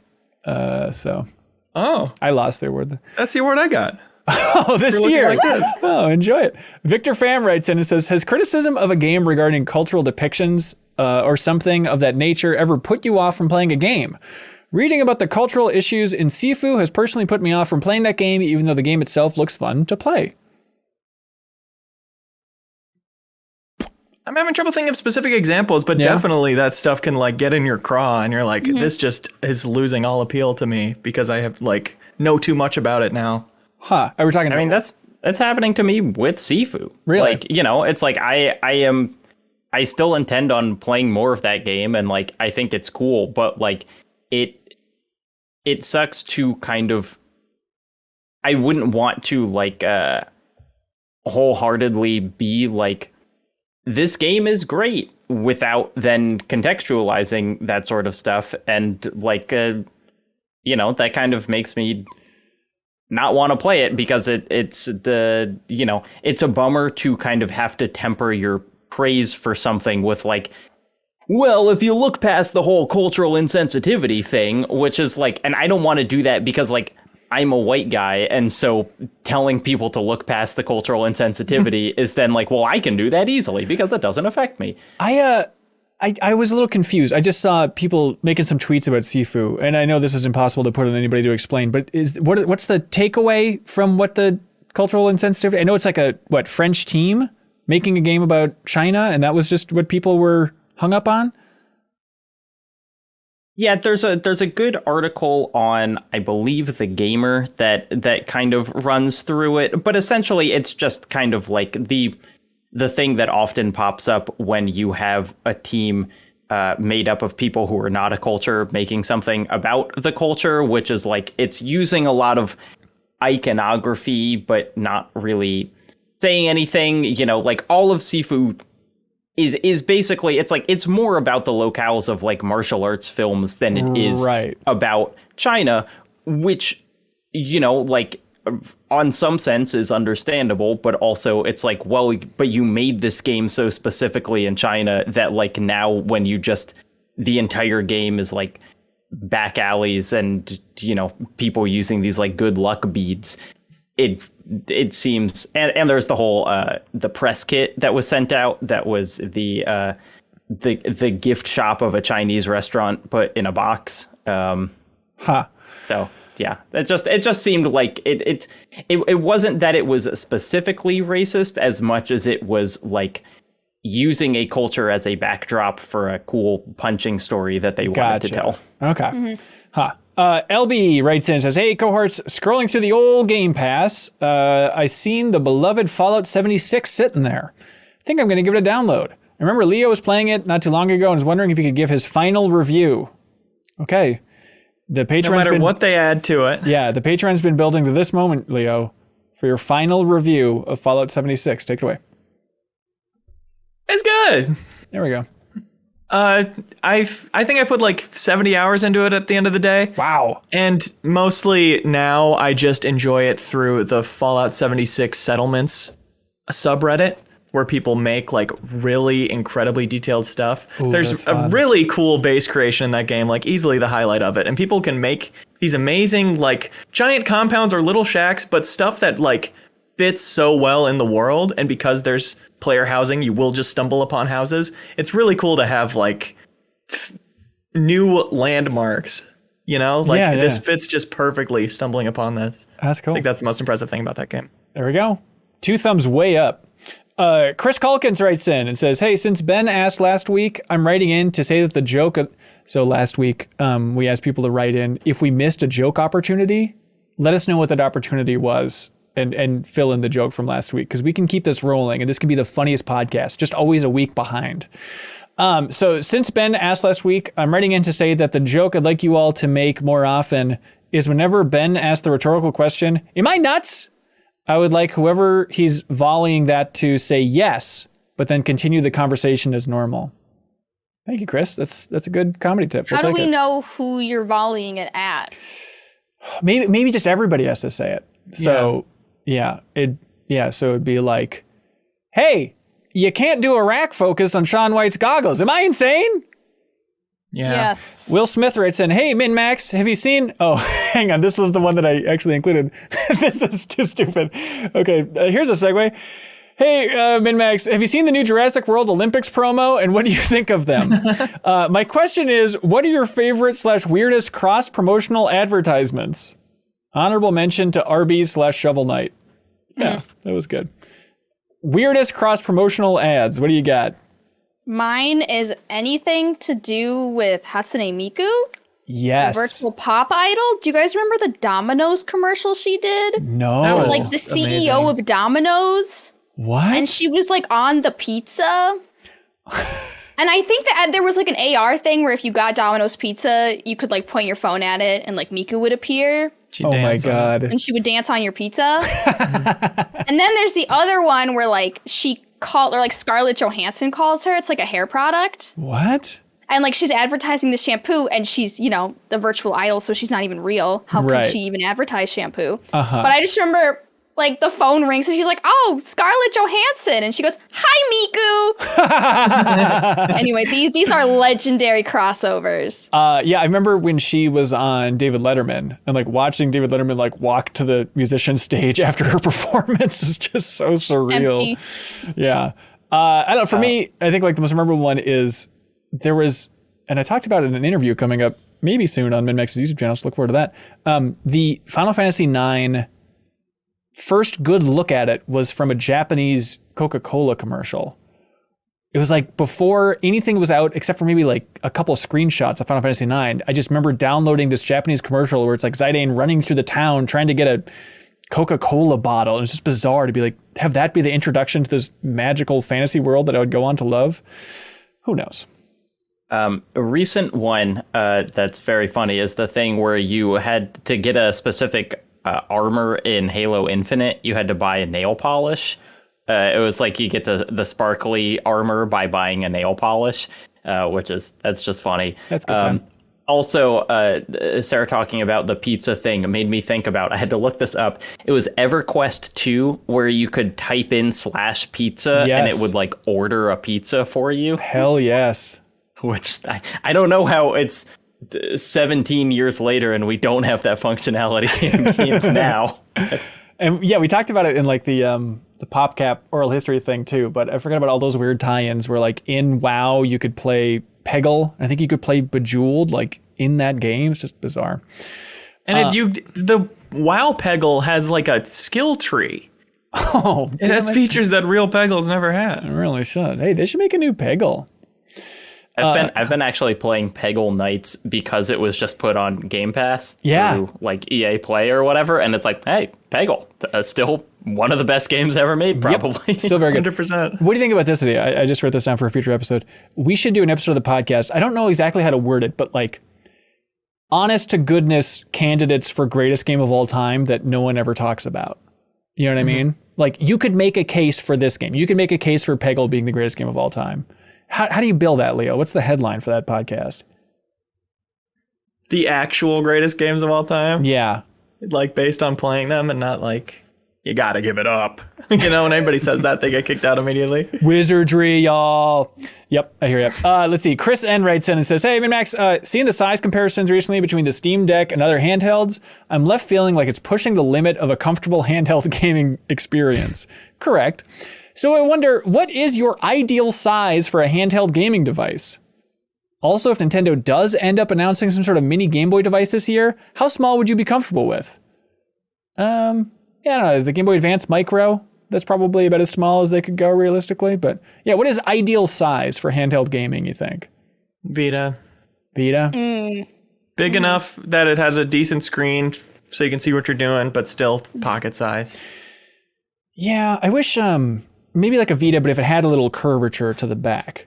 You know, I know that would throw off the fantastic back touchscreen and all that stuff, but I don't like any handheld that's just kind of the flat thing, you know? Just wank. Even if it has a rear touchpad? Yeah, the rear touchpad, it can't win me over, no matter how many times they try and make it seem important. But yeah, certainly the reports about the Steam Deck are that it's awesome, but it's gonna be like 7 Game Gears strapped together trying to hold this thing. I wish it was just like a little screen and then you have a controller, you know?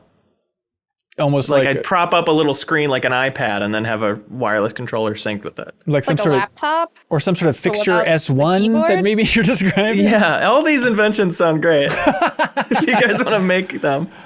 Sarah, do you have an ideal handheld gaming size? I agree with Leo. I really liked the PSP that I had. I didn't even think about it. But yeah, that fit really well. I really like the 3DS. The XL's got a little too floppy. Okay. A little too like... But I just couldn't believe I picked up my Game Boy Advance for the first time in a long time, and I just can't believe how small it was. I just remember it being so much not small when I was a child, and now I'm like, I can't even see the sprites. Weird. Yeah, maybe it's just like, this is so tiny. You got bigger. I don't know if I got that much bigger. Got relatively smaller. Yeah, I could not believe I was trying to play like Pokemon Sapphire again. Yeah. And I was like, I can't see anything. I had it like really close to my face, and obviously it's not backlit, so I was like under a light. Oh my god, I don't know how I did that. There's just going to be a stage in your life where you have to put on Benjamin Franklin glasses just to play your Game Boy Advance. Play my Game Boy Advance. That's right. Jason Wojnar writes in and asks, what's a bad thing you did in your childhood that's ultimately insignificant but still makes you feel guilty? Why do people ask these questions? Like, they're like a step away from asking us what is the worst thing we've ever done in our lives. Right. That's the next one. Theoretically, get you canceled on the internet. Right. I mean, that's a good question. Why do they ask these questions? Just to reveal another little kernel of your personality that we wouldn't reveal when we're just talking about how we want a new Spyro the Dragon game or whatever, you know? That's I got one. Yeah. One time when I was playing Mario Kart Double Dash with my friend, she never like played video games. She wasn't a video game player. We were playing together, and we were playing in like the Toad's Highway, or like the nighttime city highway, right? Okay. With all the cars. Yeah. And one of them is a bomb car. And I said, you know what? If you run into that bomb car, you'll actually go faster. Smart. And she believed me. And she ran into it more than once. And then she realized that I was joking. I was kidding. And I was like, haha, I can't believe you actually did it. This was in like elementary school, by the way. Let me just put some age context. Like 5th grade. And then she got so mad at me. She stormed out of my home. All of my friends, she told all of our friends. And they were like, Sarah, that's the meanest thing someone's ever done. And I had to make cookies. I had to make chocolate chip cookies for her. What? And I had to bring them. My mom had me do it. I had to bring them to her house and apologize to her. How many loogies were in those cookies, be honest? Like none, but I was like, I felt like I didn't like that everyone got mad at me about it, and I was feeling bad mostly because of that. Like, I became like the villain of the friend group. And like, I felt I carried that guilt for so long, and then like, I'm 20 now, and I looked back on it, and I was like, are you kidding me? Are you kidding me? Yeah, I think we're going to have a poll here. Yeah, everyone's coming in. Yeah, it turns out that was the worst thing anybody's ever done, Sarah. The internet's turning hard against you in a way I've never seen. Unbelievable. I remember when I was maybe 7 or 8, as young as you can start really scheming. I remember asking my dad, or no, I asked my mom if I could watch TV, and she said no. And I went and watched TV anyway. My dad said, "Did your mom say you can watch TV?" And I said, "Yes." Oh, and then evil. They didn't ground me or anything, but they found out, and they were like, "That's not cool. You can't be doing that." Did you guys know that old like CRT TVs had like headphone jacks in them? So my parents would tell me that I couldn't watch TV, and then I would just plug like headphones into them, and I'd watch cool. Pokemon. Nice. Like a foot away from the TV because the cord's really short, but I did it anyways. Hell yeah. The thing that would get me in trouble was I would watch TV and then I'd turn it off before my parents got home, and my mom would be like, "Jacob, were you watching TV?" I'm like, "No." He's like, "Why is the TV on CartoonNetwork.com?" Like, I was like, how could you possibly notice that it was on Cartoon Network? I was like, 'cause no one else is watching that. Stupid kids are so bad at hiding stuff. I was really thinking about this. Like, yeah, the ultimately insignificant thing is kind of tough. But I have really had to come to reckon with myself, give a good long look in the mirror about like, I think I've done a lot of exaggerating in my life. Like as a kid in particular, I wasn't a liar, but if something happened 3 times, I would say it happened 4 times. And that has just been thrown, and I still catch myself doing it to like, lie. No, it's absolutely not a lie. When you die and go to heaven, that's counted as a lie. Really? And then that's what's making me go downstairs instead?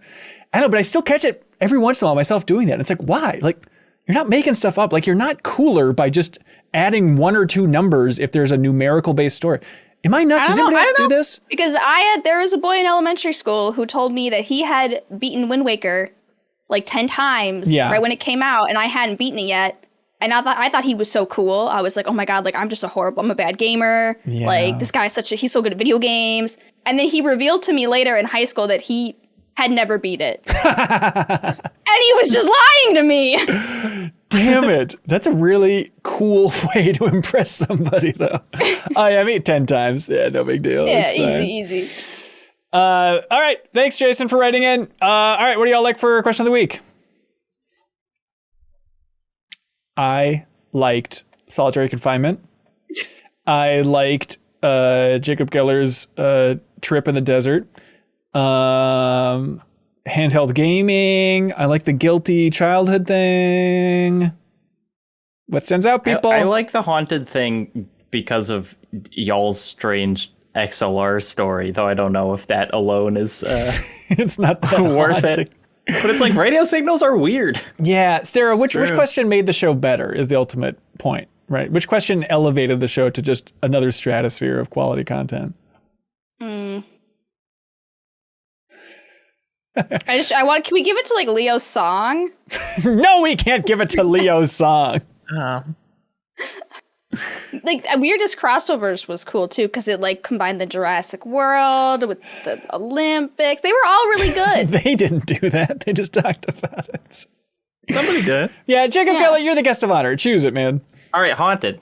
I like the haunted one. All right, there we go. Guy Bones, congratulations. You're winning Etherborn from iMapeIt.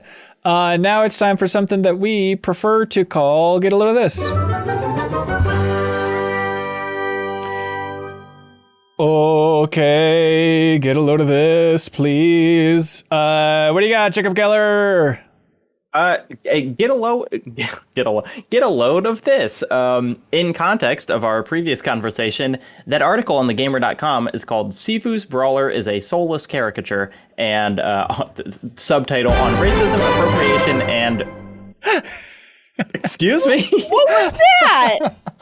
That was me not listening to Jacob Geller and getting ready for the Game Champions thing and forgetting that my computer's audio is still hooked up.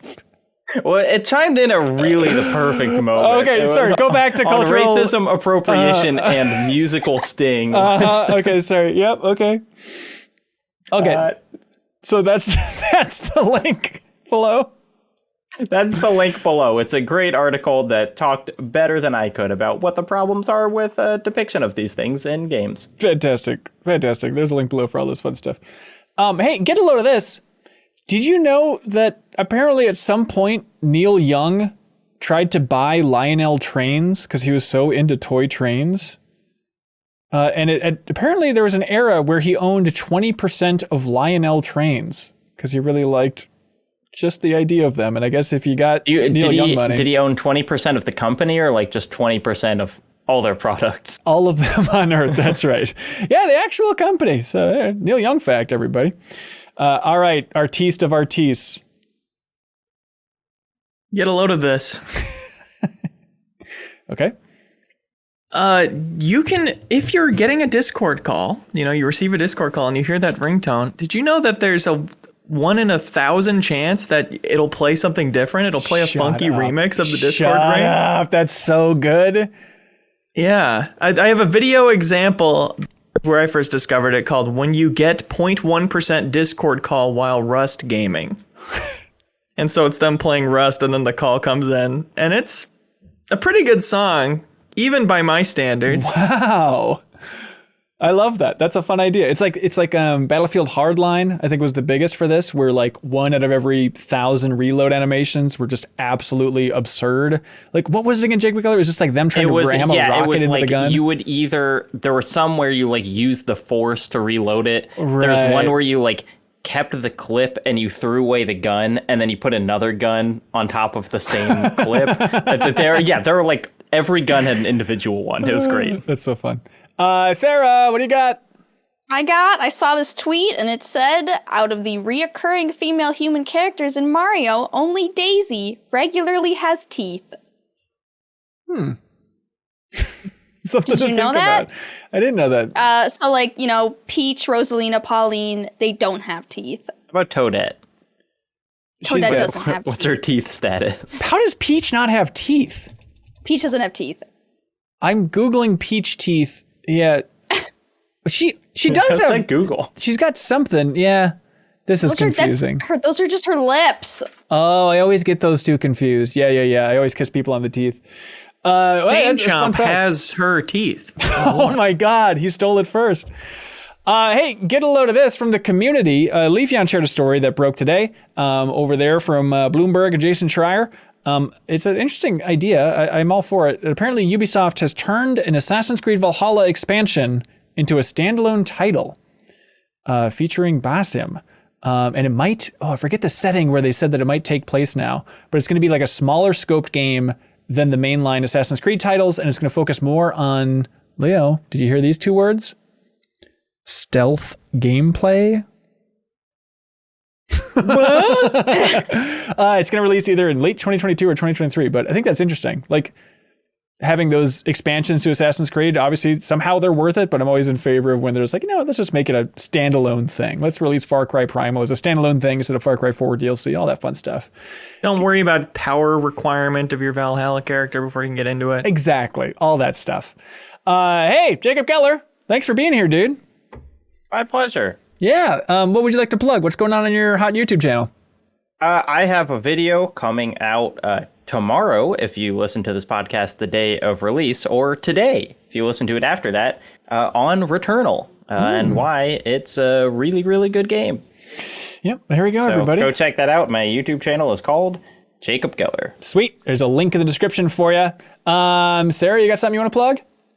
Oh, yeah. You can watch me on Twitch at Sarapods, and that's really fun. Or you can follow me on Twitter at Sarapods, which is also fun. It's really the most fun thing you can do is click on that follow.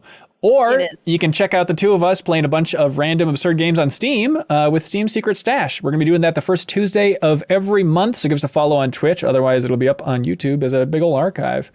Leo, other than the song that's not available anywhere, what else can they check out from you, man? Like Jacob, I've got a video coming out in the next day or two. Oh, little rival. I won't give too much away, but it will be unveiling a grand truth. Wow. Interesting. Leo Vader, check it out on YouTube, everybody. Also, we have Trivia Tower coming up. We are going to have the next episode of Trivia Tower, our video game trivia competition show, which you can compete in if you support us at the $2 tier on Patreon. This is going to be happening on Monday, February 21st. And I don't want to tip my hand too much, Leo, but we have a great guest lined up. And let's just say this is going to be the official Dark Souls of trivia, if you catch my drift. So if you're a fan, Miyazaki, if you're a fan of From Software, get ready to win some great prizes on February 21st. We're gonna have a ton of game codes to give away. Jump in, support the $2 tier. That gives you access to the Discord. That's where the competition happens, and it's the first ever themed episode of Trivia Tower. So get ready for that, everybody. Also, you can unlock access to the $5 tier to MinnMax Party Chat. On this week's episode, we had a bunch of folks in there along with the community. We talked about Jackass Forever, which, believe it or not, I laughed at for an hour and a half straight. It was a lovely time in the theater. But we go over all that stuff and just take another 1,000 questions from the community. It's a fun group discussion. So unlock that exclusive podcast each and every Monday. Let us know what you think. Also, the deepest dive, Sarah, Pokemon Legends Arceus. We're finishing that sucker off next week. So even if you haven't finished the game, you can submit a comment or a question about whatever you have played. We're going to be collecting your comments on February 13th. And then we're going to be recording on the 15th. And we're going to be publishing that on February 16th. So that is for everything else in Pokemon Legends Arceus. How's that game going for you, Sarah? Boy, it's a lot to unpack. There's a lot. We'll save it for the deepest dive. Yeah, it's a great podcast game. I enjoy it when I'm very in the zone and just going through all this podcasts. I'm going to be streaming my game as well on Thursday, so give us a follow on Twitch. Also, these plugs take too long, don't you think? Yeah, let's wrap it up. Okay, great. Follow us on Instagram, everybody. We give away a game code every single week, so give us a follow on Instagram, MinnMax Show. And can I submit a joke that we missed this week? Yeah, absolutely, man. I wasn't on the Sifu segment, but if I was, I would have said, "See, I'm on a Sifu diet. I Sifu and I play it." Hey, look at this! Game Champions! First time you've heard that. That's what it was. Here we go, everybody. If you support us at the $50 tier, you can declare yourself the game champion of any game under the sun. So let it be known that the champion of Windjammers 2 is Bob Buel. Sly 2, Band of Thieves is Purebred number 6. Ronn with 2 N's has Pokemon Emerald. Swiggity Swoo, Sonic the Hedgehog 2006. Drew Waranis, Radical Dreamers. Oh, very timely. Christopher Walton, Lost Planet, Extreme Condition, Spider Dan, Illusion of Gaia, Steve B, Jack 2. PrettyGoodPrinting.com has Ultima Online. Jonathan is the champion of Smite. Clemens Zobel, the champion of Digimon World 3. Ian T. Clark, Dying Light 2, Stay Human. Jacob Geller, if you were on this list, what game would you choose to be the champion of officially? Metal Gear Rising Revengeance. There it is. Dominic Sachoki chooses Xenosaga Episode 1. Starkiller chooses Star Wars The Force Unleashed. Jawar Hello has Monster Rancher 2. Roger Reichart has Super Castlevania 4. Ted Reiser is a champion of Kodo Tag. Beaten Down Brian, of course, is the champion of Dirge of Cerberus, Final Fantasy VII. Thank you all for being here. Thank you so much, Jacob Geller. Appreciate you swinging by, dude. Anytime. Great. And we'll see you all next week for a big whole episode. Be good, have fun. Let's go.